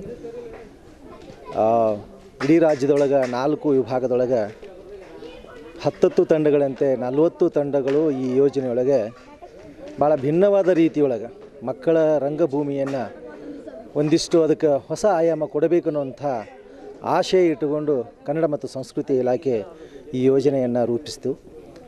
ಆ ಹಿನ್ನೆಲೆಯೊಳಗೆ ಇವತ್ತು ಬೀದರದ ವಿಭಾಗ ಮಟ್ಟದ 7 ನಾಟಕಗಳು ಪ್ರದರ್ಶನಗೊಳ್ತಾ ಇದ್ದಾವೆ. ಈ ಒಟ್ಟು 40 ನಾಟಕಗಳಲ್ಲಿ ಮಕ್ಕಳು ಎದುರಿಸಿರುತ್ತಿರುವಂಥ ಸಮಸ್ಯೆಗಳನ್ನು ಪ್ರತಿಬಿಂಬಿಸುವಂಥ ನಾಟಕಗಳು ಇವಾಗಿದ್ದಾವೆ. ಇವತ್ತು ತಾನೇ ಪ್ರದರ್ಶನಗೊಂಡಂಥ ಏನು ಬಾಲ್ಯ ವಿವಾಹ ನೋಡಿರಲಿಲ್ಲ, ಇದು ಹೈದರಾಬಾದ್ ಭಾಗದೊಳಗೆ ಅತಿ ಹೆಚ್ಚು ಬಾಲ್ಯ ವಿವಾಹ ಆಗ್ತಾ ಇರೋದನ್ನು ನಾವು ನೋಡ್ತಾ ಇದ್ದೀವಿ. ಇವತ್ತಿಗೂ ಸಹಿತ ಅದು ಮುಂದುವರಿತಾ ಇದೆ. ಒಂದು ಸಣ್ಣ ಪ್ರಮಾಣದ ಪ್ರಯತ್ನವಾಗಿ ಮಕ್ಕಳಿಂದ ಸಾರ್ವಜನಿಕವಾಗಿ ಒಂದು ಸಂದೇಶವನ್ನು ನೀಡಬೇಕು, ಬಾಲ್ಯ ವಿವಾಹದಿಂದ ಏನು ತೊಂದರೆ ಆಗ್ತದೆ ಅನ್ನುವಂಥ ಅರಿವನ್ನು ನೀಡಬೇಕು ಅನ್ನುವಂಥ ಆಶಯ ಸಹಿತ ಇದರೊಳಗೆ ಒಳಗೊಂಡಿತ್ತು. ಹಾಗೆ ಇದು ಮಕ್ಕಳ ಹಕ್ಕುಗಳು ಎಂಥವದವು, ಅವು ಹೇಗೆ ಅವು ವೈಲೇಟ್ ಆಗ್ತಾ ಇದ್ದಾವೆ ಅನ್ನೋ ಸಹಿತ ಹಲವಾರು ನಾಟಕಗಳಲ್ಲಿ ಪ್ರತಿಬಿಂಬ ಆಗಿದ್ದಾವೆ. ಒಟ್ಟಾರೆ ಈ ಕನ್ನಡ ಮತ್ತು ಸಂಸ್ಕೃತಿ ಇಲಾಖೆಯ ಒಂದು ಶ್ರೇಷ್ಠವಾದ ಯೋಜನೆ ಅತ್ಯಂತ ಯಶಸ್ವಿಯಾಗಿ ಅದು ಕಾರ್ಯರೂಪಕ್ಕೆ ಬಂದಿದೆ ಅಂತ ನಾವು ಭಾವಿಸಿದ್ವಿ. 800 ಮಕ್ಕಳು ಈ ನಾಟಕದೊಳಗೆ ಭಾಗವಹಿಸಿದ್ದಾರೆ. ಸಾವಿರ ಪ್ರೇಕ್ಷಕರ ಮುಂದೆ ಆ ನಾಟಕಗಳು ಪ್ರದರ್ಶನಗೊಂಡಿದ್ದಾವೆ ಅನ್ನೋದೊಂದು ಹೆಮ್ಮೆಯ ಮಾತು. ನಿಜವಾಗಲೂ ಇದನ್ನು ರಾಜ್ಯ ಮಟ್ಟದ ಸಮಿತಿಯ ಎಲ್ಲ ಸಂಚಾಲಕರಿಗೆ ಅಭಿನಂದನೆ ಹೇಳ್ತೀನಿ. ನಮ್ಮ ಬೀದರ್ ಜಿಲ್ಲೆಯ ಕನಸು ನನಸಾಗಿದೆ ಅಂತ ಹೇಳ್ಕೊತೀನಿ. ಯಾಕಂದರೆ ನಿಜವಾಗಲೂ ಕರ್ನಾಟಕ ಸರ್ಕಾರ ಮತ್ತು ಕನ್ನಡ ಮತ್ತು ಸಂಸ್ಕೃತಿ ಇಲಾಖೆಗೆ ಮತ್ತು ರಾಜ್ಯ ಈ ನಾಟಕ ಸಮಿತಿಯ ಸಂಚಾಲಕರಾದ ಶಂಕರ್ ಹಲ್ಗತ್ತಿ ಸರ್ಗೆ ಮತ್ತು ಪ್ರಭಾಕರ್ ಸಾತ್ಕರ್ ಸರ್ ಅಭಿನಂದನೆ ಹೇಳ್ತೀನಿ. ನಾಟಕ ನೋಡಿದಾಗ ಮಾತ್ರ ನಮ್ಮ ಮಕ್ಕಳು ಏನು ಮಾಡ್ತಾಯಿದ್ದಾರೆ ಎಂಬುದು ತಾವು ನೋಡಬೇಕಂತಕ್ಕಂಥ ನಾನು ವಿನಂತಿ ಮಾಡ್ಕೊತೀನಿ. ಇವತ್ತು ನಿಜವಾಗಲೂ ಮಧ್ಯಾಹ್ನ ನಾಟಕ ಗುಲ್ಬರ್ಗ ಜಿಲ್ಲೆಯ ಶೋಭಾ ಮೇಡಮ್ ಅವರು ನಿರ್ದೇಶನ ಮಾಡಿದಂಥ ನಾಟಕ ಬಾಲ್ಯ ವಿವಾಹ ತಡೆಗಟ್ಟುವ ಬಗ್ಗೆ ನಾಟಕ ಮಾಡಿದ್ರು, ಭಾಳ ಚೆನ್ನಾಗಿ ಮಾಡಿದ್ದಾರೆ. ನಗರದ ಕರ್ನಾಟಕ ಕಾಲೇಜಿನ ಆವರಣದಲ್ಲಿ ಕನ್ನಡ ಪುಸ್ತಕ ಪ್ರಾಧಿಕಾರ ಬೆಂಗಳೂರು, ಕರ್ನಾಟಕ ಕಾಲೇಜು ಸ್ನಾತಕೋತ್ತರ ಕನ್ನಡ ಅಧ್ಯಯನ ಮತ್ತು ಸಂಶೋಧನಾ ಕೇಂದ್ರ ಬೀದರ್, ಕರ್ನಾಟಕ ಬರಹಗಾರರ ಮತ್ತು ಕಲಾವಿದರ ಸಂಘ ಬೀದರ್, ಹಾಗೂ 2018ರಿಂದ 19ನೇ ಸಾಲಿನ ಜಾಣಜಾಣಿಯರ ಬಳಗ ಇವರುಗಳ ಸಂಯುಕ್ತಾಶ್ರಯದಲ್ಲಿ ಹಿರಿಯ ಸಾಹಿತಿಗಳಾಗಿರುವ ಶ್ರೀಮತಿ ಸಾಧನಾ ರಾಂಜೋಳ್ಕರ್ ಅವರೊಂದಿಗೆ ಸಾಹಿತ್ಯ ರಚನೆ ಕುರಿತಾಗಿ ವಿದ್ಯಾರ್ಥಿಗಳೊಂದಿಗೆ ಸಂವಾದ ಕಾರ್ಯಕ್ರಮವನ್ನು ಹಮ್ಮಿಕೊಳ್ಳಲಾಯಿತು. ಸರ್ಕಾರಿ ಮಹಿಳಾ ಮತ್ತು ಮಹಾವಿದ್ಯಾಲಯ ಆಂಗ್ಲ ವಿಭಾಗ ಬೀದರ್ನ ಮುಖ್ಯಸ್ಥರಾಗಿರುವ ಡಾಕ್ಟರ್ ವಿದ್ಯಾ ಪಾಟೀಲ್ ಅವರು ಕಾರ್ಯಕ್ರಮದ ಉದ್ಘಾಟನೆಯನ್ನ ಮಾಡಿದರು. ಕರ್ನಾಟಕ ಕಾಲೇಜಿನಲ್ಲಿ ಮುಖ್ಯ ಅತಿಥಿಗಳಾಗಿ ಸಾಹಿತ್ಯ ರಚನೆ ಕುರಿತು ಸಂವಾದ ನಡೆಸಿದ ಸಾಹಿತಿ ಸಾಧನಾ ರಾಂಜೋಳ್ಕರ್ ಅವರು ಮಾತನಾಡಿ, ಓದುವ ಹವ್ಯಾಸ ಬೆಳೆಸಿಕೊಂಡಲ್ಲಿ ಗಟ್ಟಿ ಸಾಹಿತ್ಯ ರೂಪುಗೊಳ್ಳುತ್ತದೆ. ಭಾಷೆ ಬರವಣಿಗೆಗೆ ಸೃಜನಶೀಲತೆ, ಆತ್ಮವಿಶ್ವಾಸ ಇರಬೇಕು. ಭಾಷೆಯಲ್ಲಿ ಪ್ರಬುದ್ಧತೆ ಇರಬೇಕು. ಜೀವನ ಎಂಬುದು ಯೋಗಶಾಲೆ ಇದ್ದಂತೆ ಅದು ನಮಗೆ ಗಟ್ಟಿ ಜೀವನ ನೀಡುತ್ತದೆ. ಯಾವತ್ತೂ ಋಣಾತ್ಮಕ ದೃಷ್ಟಿಕೋನ ಹೊಂದದೆ ಸೃಜನಾತ್ಮಕ ವ್ಯಕ್ತಿತ್ವ ನಮ್ಮದಾಗಿಸಿಕೊಳ್ಳಬೇಕು ಎಂದು ತಿಳಿಸಿದರು.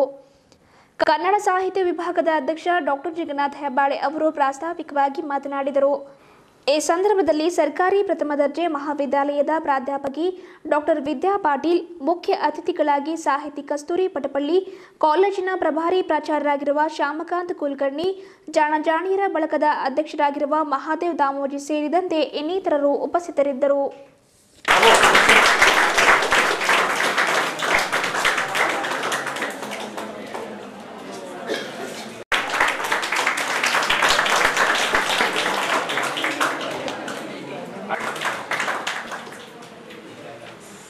ವಿದ್ಯಾರ್ಥಿ ಬಾಂಧವರೇ, ಕಡಿಬೇಡ್ರಿ ನೀವೇನ್ ಮಾಡ್ರಿ, ಒಳ್ಳೆ ಸಾಹಿತ್ಯಗಳ ಪುಸ್ತಕಗಳು ತಗೋರಿ. ನಿಮ್ಗೆ ಬ್ಯಾಸರ್ ಬಂತಲ್ಲ, 1-2 ಪೇಜ್ ಓದ್ರಿ, ಆಮೇಲೆ ಬಿಡ್ರಿ. ಮತ್ತೊಂದ್ 2 ಪೇಜ್ ಓದ್ರಿ, ಆಮೇಲೆ ಬಿಡ್ರಿ. ಒಣ ಟಿವಿ ನೋಡ್ದೆ, ಮೊಬೈಲ್ ನೋಡ್ದೆ, ನೋಡ್ಬೇಕು, ಟಿವಿನೂ ನೋಡ್ಬೇಕು, ಅದ್ರೊಳಗಿಂದ ಒಳ್ಳೇದ ಅರ್ಸ್ಕೊರಿ, ಕೆಟ್ಟದ್ ಬಿಟ್ಟು ಬಿಡ್ರಿ. ಮೊಬೈಲ್ನಾಗವ ಈಗೆಲ್ಲ ನೀವು ಬರ್ದಿದ್ದು ಸಣ್ಣ ಬ್ಲಾಗ್ ಅದ, ಮೀಡಿಯಾ ಅದ, ಏನಾರು ಒಂದ್ ಸಣ್ಣ ಹಾಕೋತ ಹೋಗ್ರಿ. ಈಗ ಒಂದ್ ಅಂತಾರಲ್ಲ ನೀವು, ನಾನೇ ಚಲೋ ಆಕಿನೇ ಚಲೋ ಬರೀತಾಳ, ಆಕಿ ಏನ್ ತಿಳ್ಕೊತಾಳೋ ಏನೋ, ನಾ ಬರ್ದ್ರಿ ಏನ್, ಅದೆಲ್ಲ ನೀವು ಬಿಟ್ಟು ಬಿಡ್ರಿ. ನೀವು ಒಂದ್ ಸಣ್ಣದ್ ಬರ್ಕೋತ ಹೋಗ್ರಿ, ಅದ್ರೊಳಗೆ ನಿಮ್ದೆಲ್ಲ ತಾನೇ ನಿಮ್ಗೆ ಟೀಕೆ ಟಿಪ್ಪಣಿಗಳು ಬರ್ಕೋತಾನೆ ಹೋಗ್ತಾವ. ನೀ ಸರಿಯಾಗಿ ಬರ್ದಿಲ್ಲ, ಇದು ತಪ್ಪು ಬರ್ದಿರಿ, ಆಮೇಲೆ ನೀವು 1-2 ಸರಿ ಬರ್ದ್ಮೇಲೆ ನಿಮ್ಗೆ ಗೊತ್ತೇ ಆಗ್ತದೆ, ಆಮೇಲೆ ಪ್ರಾಡಕ್ಟ್ ಬೆಳ್ಕೋತ ಹೋಗ್ತದ. ಅದಕ್ಕೆ ನೀವೇನ್ ಮಾಡ್ರಿ, ಎಲ್ಲ ಹಾಕ್ರಿ, ಆಮೇಲೆಲ್ಲ ಹಿಂಗೆಲ್ಲ ಟೈಮ್ ಪಾಸ್ ಮಾಡಬೇಡ್ರಿ. ಯಾಕಂದ್ರೆ ಮುಂದೆ ನಿಮ್ದೆಲ್ಲ ನೀವು ನಿಮ್ದು ಭವಿಷ್ಯ ಸುಧಾರಿಸ್ಕೊಳ್ಬೇಕಾಗ್ತದೆ. ಹೌದು, ಎಲ್ಲ ಒಣ ಹಾಡಿ ಮಾಡಿ ಇದು ಮಾಡಿ ಹಾಡಿ ಹಿಂದೊಬ್ಬರಿಗೆ ಹಂಗಿಸಿ ಮುಂದೊಬ್ಬರಿಗೆ ಹಂಗಿಸಿ ಕಾಲು ಎಳೆದು ನಿಮ್ದೇನು ಜೀವನ ಆಗಂಗಿಲ್ಲ. ನೀವೊಂದು ಜೀವನದಾಗ ಒಂದು ಗುರಿ ಇಟ್ಕೋರಿ, ನಾ ಈ ಗುರಿನ ತೋರಿಸ್ತೀನಿ. ಆ ಗುರಿ ಸಲುವಾಗಿ ಒಂದು ಸಾಮರ್ಥ್ಯ, ಎಲ್ಲರೂ ಓದಿ PhD ಮಾಡಿ ದೊಡ್ಡ ದೊಡ್ಡ ಡಿಗ್ರಿ ತೊಗೊಂಡವರೇ ಲೇಖಕರೇ ಆಗ್ತಾರ, ಸಾಹಿತಿಗಳೇ ಆಗ್ತಾರ ಅಂತ ಏನೂ ಇಲ್ಲ. ಅವ್ರ ಮೇಲೆ ಒಂದು ದೊಡ್ಡ ಭಾಷಾ ಜ್ಞಾನ ಇದ್ದಿರ್ಬೇಕು, ಅವ್ರ ತಕ್ಕ ಬರೀತಿರ್ಬೇಕು, ನಾವು ನಮ್ಮ ತಕ್ಕ ಬರೀತೀವಿ. ಜನಕ್ಕೆ ತಿಳಿಲಿತ್ತದ ಇಲ್ಲ, ನಾವು ಏನ್ ಕೆಟ್ಟದ್ ಬರ್ದ್ರೆ ಏನಾಗ್ತದ, ಈಗ ಒಂದು ಹೂವಿನ ಪರಿಮಳ ಅದ ಅದು. ಆಮೇಲೆ ಸಮಾಜದಲ್ಲಿ ಗೌರವ ಆದರಗಳು ಸಿಗ್ತಾವ. ಕನಸೆಂಬ ಕುದುರೆಯ ನೇರಿ ಅಂತ ನನ್ನ ಗೆಳೆಯ ಅಂಬರೀಶ್ ಮುಂಡ್ರೋಣಿ ಅಂತ ಪ್ರೊಫೆಸರ್ ಅವ್ರ ಕನ್ನಡ ಯೂನಿವರ್ಸಿಟಿ, ಅವರು ಗಿರೀಶ್ ಕಾಸರವಳ್ಳಿ ಅವ್ರ ಕಣ್ಣಿಗೆ ಬಿತ್ತವ್ರು. ಆ ಬರಹ ಬಿದ್ದ ತಕ್ಷಣ ಸಿನಿಮಾ ಆಯ್ತು. ಅವರಿಗೆ 8 ಲಕ್ಷ ರೂಪಾಯಿ ಸಂಭಾವನೆ ಕೊಟ್ಟಿದ್ರು. ಎಷ್ಟು? ಮತ್ತು ಅವ್ರ ಪ್ರೊಫೆಸರ್. ಹಂಗೆ ನೀವು ಮನೆಯಲ್ಲಿ ಕುಂತು ಬೆಸ್ಟ್ ಒಂದು ಕಥೆನೋ ಕಾದಂಬರಿನೋ ತೊಗೊಂಡ್ರಿ ಅಂದ್ರೆ, ಕೊಟ್ರಿ ಅಂದ್ರೆ ಸಮಾಜಕ್ಕೆ, ಅದು ಯಾರೋ ಕಣ್ಣಿಗೆ ಬಿತ್ತು ಅಂದ್ರೆ ನಿಮ್ದು ನೇಮ್ ಅಂಡ್ ಫೇಮ್ ಇಡೀ ಕರ್ನಾಟಕ ತುಂಬ ಗುರುತಿಸ್ತಾರೆ. ಆ ಸಿನಿಮಾದೊಳಗೆ ನಮ್ಮ ವೈಜನಾಥ್ ಬಿರಾದರ್ ಹಾಸ್ಯ, ಉಮಾಶ್ರೀ ಮೇಡಮ್ ಆ ವೈಜನಾಥ್ ಬಿರಾದರ್ ಹೆಂಡತಿ ಪಾತ್ರ ಮಾಡ್ಯಾರ. ಉಮಾಶ್ರೀ ನಮ್ಮ ಉಸ್ತುವಾರಿ ಸಚಿವರು ಇದ್ದಾರಲ್ಲ, ಈ ಹಾಸ್ಯ ಕಲಾವಿದ ಅದನಲ್ಲ ವೈಜನಾಥ್ ಬಿರಾದರ್, ಅವ್ರ ಹೆಂಡತಿಯಾಗಿ ಉಮಾಶ್ರೀ ಕೆಲಸ ಮಾಡ್ಯಾರ.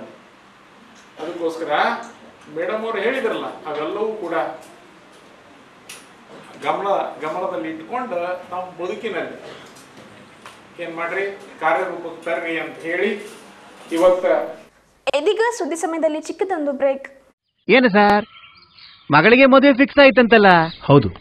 ಒಡವೆ ಎಲ್ಲ ನಮ್ಮ ಅಂಗಡಿಯಲ್ಲ ಕೊಂಡ್ಕೊಂಡ ತಾನೆ, ಬೆಲೆ ಕಡಿಮೆ ಹಾಕ್ಲಿಕ್ಕೆ ಹೇಳ್ತೀನಿ, ಬಿಲ್ ಅಂತ ಬೇಡ, ಸುಮ್ಮನೆ ಟ್ಯಾಕ್ಸ್ ಕಟ್ಟಬೇಕು. ಅದು ನಾವು ಆಗ್ಲೇ ನಿರ್ಧಾರ ಮಾಡಾಯ್ತು, ಮಲಬಾರ್ ಗೋಲ್ಡ್ ಅಂಡ್ ಡೈಮಂಡ್ಸ್ ನಲ್ಲೇ.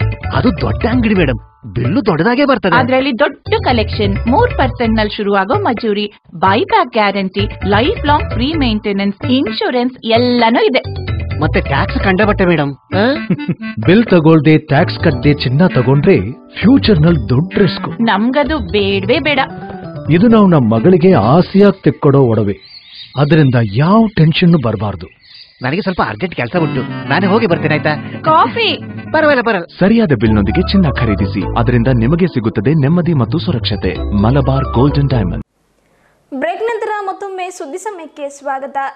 ಡಾಕ್ಟರ್ ಉಮೇಶ್ ಸಾಲ್ಗರ್ ನಿರ್ದೇಶನದ ಆಯುರ್ವೇದ ಗರುಡ ಪುರಾಣದ ಹಾಗೂ ಬೀದರ್ನ ಐತಿಹಾಸಿಕ ಕೋಟೆ ಕುರಿತಾಗಿ ತ್ರಯೋದಶ ಚಲನಚಿತ್ರ ರಾಜ್ಯಾದ್ಯಂತ ತೆರೆ ಕಂಡಿದ್ದು, ಈ ಹಿನ್ನೆಲೆಯಲ್ಲಿ ತ್ರಯೋದಶ ಚಲನಚಿತ್ರದ ತಂಡದ ವತಿಯಿಂದ ನಗರದ ಸಪ್ನಾ ಮಲ್ಟಿಪ್ಲೆಕ್ಸ್ ಥಿಯೇಟರ್ನಲ್ಲಿ ಕೇಕ್ ಕತ್ತರಿಸುವ ಮೂಲಕವಾಗಿ ಸಂಭ್ರಮಾಚರಣೆಯನ್ನು ಮಾಡಲಾಯಿತು. ಇದಕ್ಕೂ ಮುನ್ನವಾಗಿ ಚಿತ್ರದ ನಿರ್ದೇಶಕರಾಗಿರುವ ಉಮೇಶ್ ಸಾಲ್ಗರ್ ಅವರು ವಿಘ್ನ ನಿವಾರಕನಿಗೆ ಶ್ರದ್ಧೆ ಭಕ್ತಿಯಿಂದ ಪೂಜೆಯನ್ನು ಸಲ್ಲಿಸಿ ಚಿತ್ರತಂಡದ ಯಶಸ್ವಿಗಾಗಿ ಪ್ರಾರ್ಥನೆಯನ್ನು ಮಾಡಿದರು ಹಾಗೂ ಹೆಚ್ಚಿನ ಸಂಖ್ಯೆಯಲ್ಲಿ ಬೀದರ್ನ ನಗರವಾಸಿಗರು ತ್ರಯೋದಶ ಚಲನಚಿತ್ರವನ್ನು ವೀಕ್ಷಿಸಿ ಚಿತ್ರದ ಯಶಸ್ವಿಗಾಗಿ ಸಹಕರಿಸುವುದಾಗಿ ಮನವಿಯನ್ನು ಮಾಡಿದರು. ನಗರದ ಗೊಂಬಾ ರಸ್ತೆಯಲ್ಲಿರುವ ಸಪ್ನಾ ಮಲ್ಟಿಪ್ಲೆಕ್ಸ್ ಥಿಯೇಟರ್ನಲ್ಲಿ ತ್ರಯೋದಶ ಚಲನಚಿತ್ರ ರಾಜ್ಯಾದ್ಯಂತ ತೆರೆ ಕಂಡಿದ್ದ ಹಿನ್ನೆಲೆಯಲ್ಲಿ ತ್ರಯೋದಶ ಚಲನಚಿತ್ರದ ನಿರ್ದೇಶಕರಾಗಿರುವ ಡಾಕ್ಟರ್ ಉಮೇಶ್ ಸಾಲ್ಗರ್ ಅವರು ಹಾಗೂ ತ್ರಯೋದಶ ಚಲನಚಿತ್ರದ ತಂಡದ ವತಿಯಿಂದ ಕೇಕ್ ಕತ್ತರಿಸುವ ಮೂಲಕವಾಗಿ ಸಂಭ್ರಮಾಚರಣೆಯನ್ನು ಮಾಡಲಾಯಿತು. ಇದೇ ಹಿನ್ನೆಲೆಯಲ್ಲಿ ಜಿಲ್ಲೆಯ ಹಲವು ಮುಖಂಡರು, ಮಿತ್ರ ಬಾಂಧವರು ಚಿತ್ರದ ನಿರ್ದೇಶಕರಾಗಿರುವ ಡಾಕ್ಟರ್ ಉಮೇಶ್ ಸಾಲ್ಗರ್ ಅವರಿಗೆ ಶುಭವನ್ನು ಹಾರೈಸಿದರು. ನಂತರ ಡಾಕ್ಟರ್ ಉಮೇಶ್ ಸಾಲ್ಗರ್ ಅವರು ಸುದ್ದಿ ಸಮಯದೊಂದಿಗೆ ಮಾತನಾಡಿ, ತ್ರಯೋದಶ ಚಲನಚಿತ್ರ ಸತತ 2 ವರ್ಷಗಳ ಪರಿಶ್ರಮದಿಂದ ಇವತ್ತು ಅದ್ದೂರಿಯಾಗಿ ತೆರೆ ಕಂಡಿದೆ. ಚಿತ್ರದಲ್ಲಿ ಬೀದರ್ನ ಐತಿಹಾಸಿಕ ಕೋಟೆ ಕುರಿತಾಗಿ ಹಾಗೂ ಆಯುರ್ವೇದದ ಗರುಡ ಪುರಾಣ ಕುರಿತಾಗಿ ಚಿತ್ರದ ಮೂಲಕ ತಿಳಿಸಲಾಗಿದೆ. ನನ್ನದು ಇದೊಂದು ಚಿಕ್ಕ ಪ್ರಯತ್ನವಾಗಿದ್ದು ಎಲ್ಲರ ಸಹಕಾರ ಆಶೀರ್ವಾದ ಯಾವತ್ತೂ ಹೀಗೆ ಇರಲಿ ಎಂದು ತಿಳಿಸಿದರು. ನಮಸ್ತೆ ಎಲ್ಲರಿಗೂ, ಹೆಸರು ಉಮೇಶ್ ಅಂತ. ಸುಮಾರು ಒಂದು 2-3 ವರ್ಷದಿಂದ ನಿಮಗೂ ಗೊತ್ತಿರುತ್ತೆ, ಯಾವುದೋ ಒಂದು ಸಿನಿಮಾ ವಿಚಾರವಾಗಿ ಬೀದರ್ ಸುತ್ತಮುತ್ತಲೆಲ್ಲ ಹರಿದಾಡ್ತಾ ಇತ್ತು ಒಂದು ಸುದ್ದಿ. ಆ ಚಿತ್ರ ಎಲ್ಲರ ಪರಿಶ್ರಮ ಹಾಗೂ ಎಲ್ಲರ ಸಪೋರ್ಟಿಂದಾಗಿ ಇವತ್ತು ತುಂಬ ಅದ್ಧೂರಿಯಾಗಿ ತೆರೆ ಕಾಣ್ತಾ ಇದೆ. ಈ ಚಿತ್ರದ ಬಗ್ಗೆ ನಾನು ನಿಮ್ಗೆ ಹೇಳೋದಕ್ಕಿಂತ ಹೆಚ್ಚಾಗಿ ನಮ್ಮ ಬೀದರ್ನ ತುಂಬ ಚೆನ್ನಾಗಿ ಇದರಲ್ಲಿ ಪೋರ್ಟ್ರೇಟ್ ಮಾಡೋಕ್ಕೆ ಹೊರಟಿದ್ದೀನಿ. ಅದನ್ನು ತುಂಬ ಒಂದು ಇಂಪ್ಯಾಕ್ಟ್ ಆಗಿರ್ತಕ್ಕಂಥ ಒಂದು ಕಥೆನ, ಅಂದರೆ ಎಲ್ಲರೂ ಜೀವಂತವಾಗಿದ್ದಾಗ ಒಂದು ಜರ್ನಿ, ಒಂದು ಆರ್ಟಿಸ್ಟ್ ಜರ್ನಿಯನ್ನು ನಾವು ನೋಡಿರ್ತೀವಿ. ಬಟ್ ಆತ್ಮದ ಬಗ್ಗೆ ಏನಾಗುತ್ತೆ ಅಂತ ಒಂದಷ್ಟು ಡೀಟೇಲ್ಡಾಗಿ ನಮ್ಮ ಆಯುರ್ವೇದ ಗರುಡ ಪುರಾಣದಲ್ಲಿ ಬರೆದಿದ್ದಿತ್ತು. ಅದನ್ನೇ ಇಟ್ಕೊಂಡು 13 ದಿನ ಆತ್ಮ ಹೆಂಗೆ ಟ್ರಾವೆಲ್ ಮಾಡುತ್ತೆ ಅನ್ನೋದ್ರ ಬಗ್ಗೆ ಈ ಸಿನಿಮಾ ಡೀಟೇಲ್ಡಾಗಿ ಮಾಡಿದ್ದೀನಿ. ಆ್ಯಂಡ್ ಅದ್ರ ಮೇಲೆ ಇನ್ನೊಂದೇನು, ಬೀದರಲ್ಲಿ ಯಾಕೆ ಮಾಡಿದೆ ಅಂತ ಸುಮಾರು ಜನ ಕೇಳಿದ್ರು. ಅದಕ್ಕೇನಂದರೆ ಒಂದು ನಿಜಾಮ್ ಎಂಪರರ್ ಅಂತ ನಮ್ಮ ಬೀದರ್ ಆಳ್ವಿಕೆ ಮಾಡ್ತಾಯಿದ್ರು. ಅವ್ರದ್ದೊಂದು ಎಪಿಸೋಡ್ ಇಲ್ಲಿ ರಿಯಲ್ ನಡೆದಿರೋ ಇನ್ಸಿಡೆಂಟನ್ನು ಒಂದು 15 ನಿಮಿಷ ಇನ್ಕಾರ್ಪೊರೇಟ್ ಮಾಡಿದ್ದೀನಿ. ರಾಘವೇಂದ್ರ ರೆಡ್ಡಿ ಅವರು ಮಾತನಾಡಿ, ಚಲನಚಿತ್ರದಲ್ಲಿ ಗರುಡ ಪುರಾಣ ಮಾಹಿತಿಯನ್ನು ನೀಡಲಾಗಿದ್ದು, ಹಾಗಾಗಿ ಹೆಚ್ಚಿನ ಸಂಖ್ಯೆಯಲ್ಲಿ ಚಲನಚಿತ್ರವನ್ನು ವೀಕ್ಷಿಸಿ ಸಹಕರಿಸುವುದಾಗಿ ಮನವಿಯನ್ನು ಮಾಡಿದರು. ಈ ಸಂಭ್ರಮಾಚರಣೆ ಸಂದರ್ಭದಲ್ಲಿ ಕಲಾವಿದರಾದ ಜೈಸ್ವಾಮಿ, ನಾಗರಾಜ್ ಜೋಗಿ, ಓಂಕಾರ್ ಸ್ವಾಮಿ ಸಹ ನಿರ್ದೇಶಕರು, ನಾಯಕ ನಟರಾಗಿರುವ ಮಹೇಶ್ ಮಿಟಾರೆ, ಸುದೀಪ್ ಸ್ವಾಮಿ, ಸಿದ್ದು ಕಂದಗುಳು, ಕಿರಣ ಪಾಂಚಾಳ್ ಸೇರಿದಂತೆ ಇನ್ನಿತರರು ಉಪಸ್ಥಿತರಿದ್ದರು. ನಮಸ್ಕಾರ. ಬೀದರ್ ಜನತೆ ಹಾಗೂ ರಾಜ್ಯದ ಎಲ್ಲ ಜನರಿಗೂ ನಮಸ್ಕಾರ. ಇಂದು ಬೀದರಲ್ಲಿ ಹಾಗೂ ರಾಜ್ಯಾದ್ಯಂತ ತ್ರಯೋದಶ ಚಲನಚಿತ್ರ ಬಿಡುಗಡೆಗೊಂಡಿದ್ದು, ಡಾಕ್ಟರ್ ಉಮೇಶ್ ಸಾಲ್ಗರ್ ಅವರ ನೇತೃತ್ವದಲ್ಲಿ, ಅವರ ನಿರ್ದೇಶನದಲ್ಲಿ ಅವರ ಮೊಟ್ಟಮೊದಲ ಚಲನಚಿತ್ರ ಬಿಡುಗಡೆಗೊಂಡಿದ್ದು ಅದ್ಧೂರಿಯಾಗಿ ಆರಂಭವಾಗಿದೆ.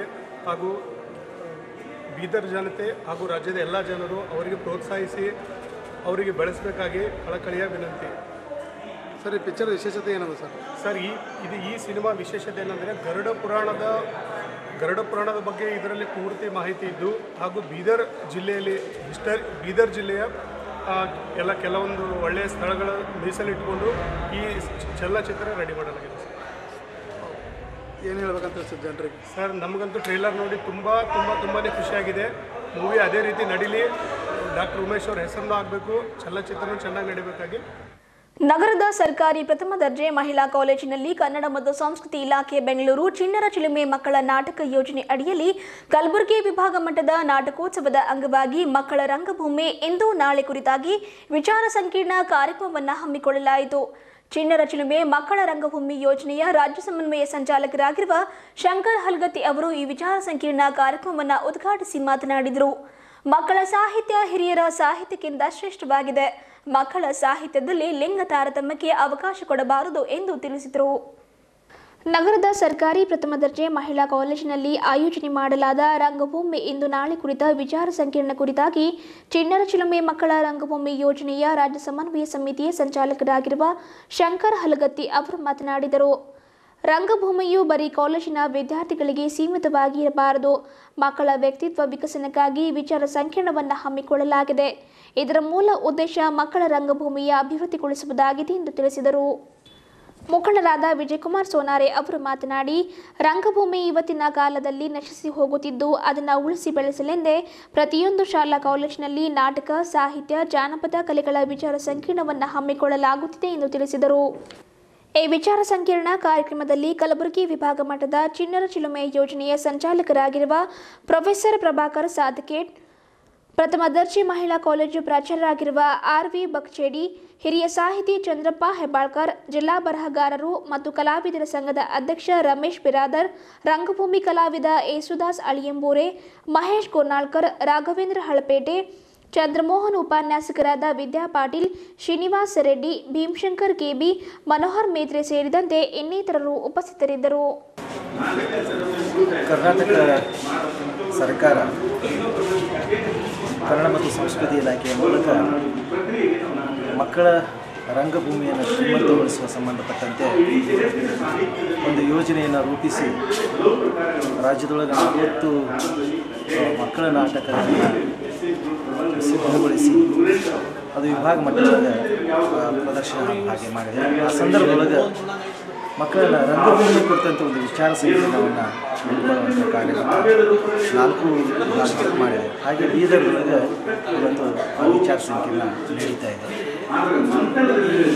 ರಂಗಭೂಮಿ ಮತ್ತು ಮಕ್ಕಳ ರಂಗಭೂಮಿ ಅದು ಕೇವಲ ಗ್ಯಾದರಿಂಗು ಅಥವಾ ಶಾಲಾ ಕಾರ್ಯಕ್ರಮ ಮಾತ್ರ ಸೀಮಿತ ಆಗದೇ ಮಕ್ಕಳ ವ್ಯಕ್ತಿತ್ವ ವಿಕಸನ ಆಗಬೇಕಾದರೆ ಮಕ್ಕಳ ರಂಗಭೂಮಿ ಹೆಚ್ಚು ಶ್ರೀಮಂತಗೊಳ್ಳಬೇಕು ಅನ್ನುವಂಥ ಆಶಯದಲ್ಲಿ ಈ ವಿಚಾರ ಸಂಕಿರಣ ಹಮ್ಮಿಕೊಂಡಿದೆ.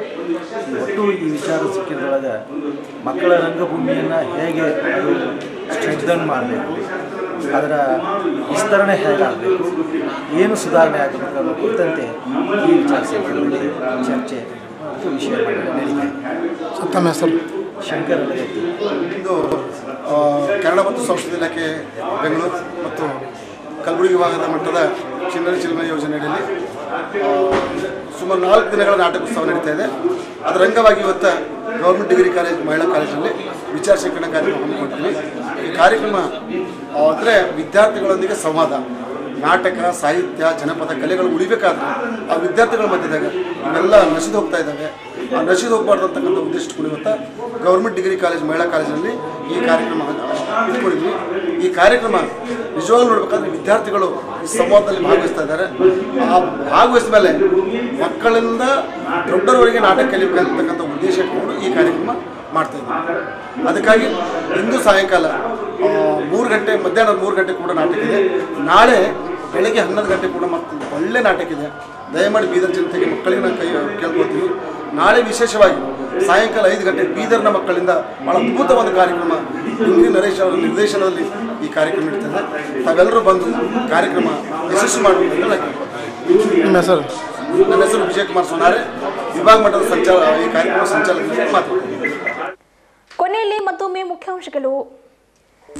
ಜಿಲ್ಲಾ ಪಂಚಾಯತ್ ಸಭಾಂಗಣದಲ್ಲಿ ಸಚಿವ ಬಂಡೆಪ್ಪ ಖಾಶೆಂಪುರಿ ಅವರ ಅಧ್ಯಕ್ಷತೆಯಲ್ಲಿ ನಡೆದ ತ್ರೈಮಾಸಿಕ ಪ್ರಗತಿ ಪರಿಶೀಲನಾ ಸಭೆ.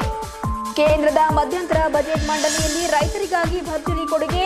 ಎಎನ್ಎಲ್ ಅಂಬೇಡ್ಕರ್ ವೃತ್ತದ ಬಳಿ ರೈತ ಮೋರ್ಚಾ ಜಿಲ್ಲಾ ಘಟಕ ವತಿಯಿಂದ ಪಂಚಾಮೃತ ಅಭಿಷೇಕ ಮೂಲಕವಾಗಿ ಪ್ರಧಾನಿ ನರೇಂದ್ರ ಮೋದಿ ಅವರಿಗೆ ಅಭಿನಂದನೆ ಸಲ್ಲಿಕೆ. ಕಲಬುರಗಿ ವಿಭಾಗ ಮಟ್ಟದ ನಾಟಕೋತ್ಸವ. ರಂಗಮಾಧ್ಯಮ ಕಲಬುರಗಿ ಕಲಾವಿದರಿಂದ ಬಾಲ್ಯ ವಿವಾಹ ತಡೆದ ಬಾಲಕಿಯರ ನಾಟಕ ಪ್ರದರ್ಶನ. ಕರ್ನಾಟಕ ಕಾಲೇಜಿನಲ್ಲಿ ಹಿರಿಯ ಸಾಹಿತಿ ಶ್ರೀಮತಿ ಸಾಧನಾ ರಾಂಜೋಳ್ಕರ್ ಅವರೊಂದಿಗೆ ಸಾಹಿತ್ಯ ರಚನೆ ಕುರಿತಾಗಿ ವಿದ್ಯಾರ್ಥಿಗಳೊಂದಿಗೆ ಸಂವಾದ ಕಾರ್ಯಕ್ರಮ. ತ್ರಯೋದಶ ಚಲನಚಿತ್ರ ರಾಜ್ಯಾದ್ಯಂತ ಯಶಸ್ವಿ ಬಿಡುಗಡೆ. ಈ ಹಿನ್ನೆಲೆ ಚಲನಚಿತ್ರ ನಿರ್ದೇಶಕ ಡಾಕ್ಟರ್ ಉಮೇಶ್ ಸಾಲ್ಗರ್ ಹಾಗೂ ಚಿತ್ರತಂಡದ ವತಿಯಿಂದ ಸಂಭ್ರಮಾಚರಣೆ. ಸರ್ಕಾರಿ ಪದವಿ ಮಹಿಳಾ ಕಾಲೇಜಿನಲ್ಲಿ ಮಕ್ಕಳ ರಂಗಭೂಮಿ ಇಂದು ನಾಳೆ ಕುರಿತ ವಿಚಾರ ಸಂಕಿರಣ ಕಾರ್ಯಕ್ರಮ. ಇದುವರೆಗೂ ಸುದ್ದಿ ಕೊಟ್ಟಿರುವ ನಾನು ಸುಷ್ಮಿತಾ. ಮತ್ತೆ ಮುಂದಿನ ಸುದ್ದಿಯೊಂದಿಗೆ ಭೇಟಿಯಾಗೋಣ. ವಂದನೆಗಳು.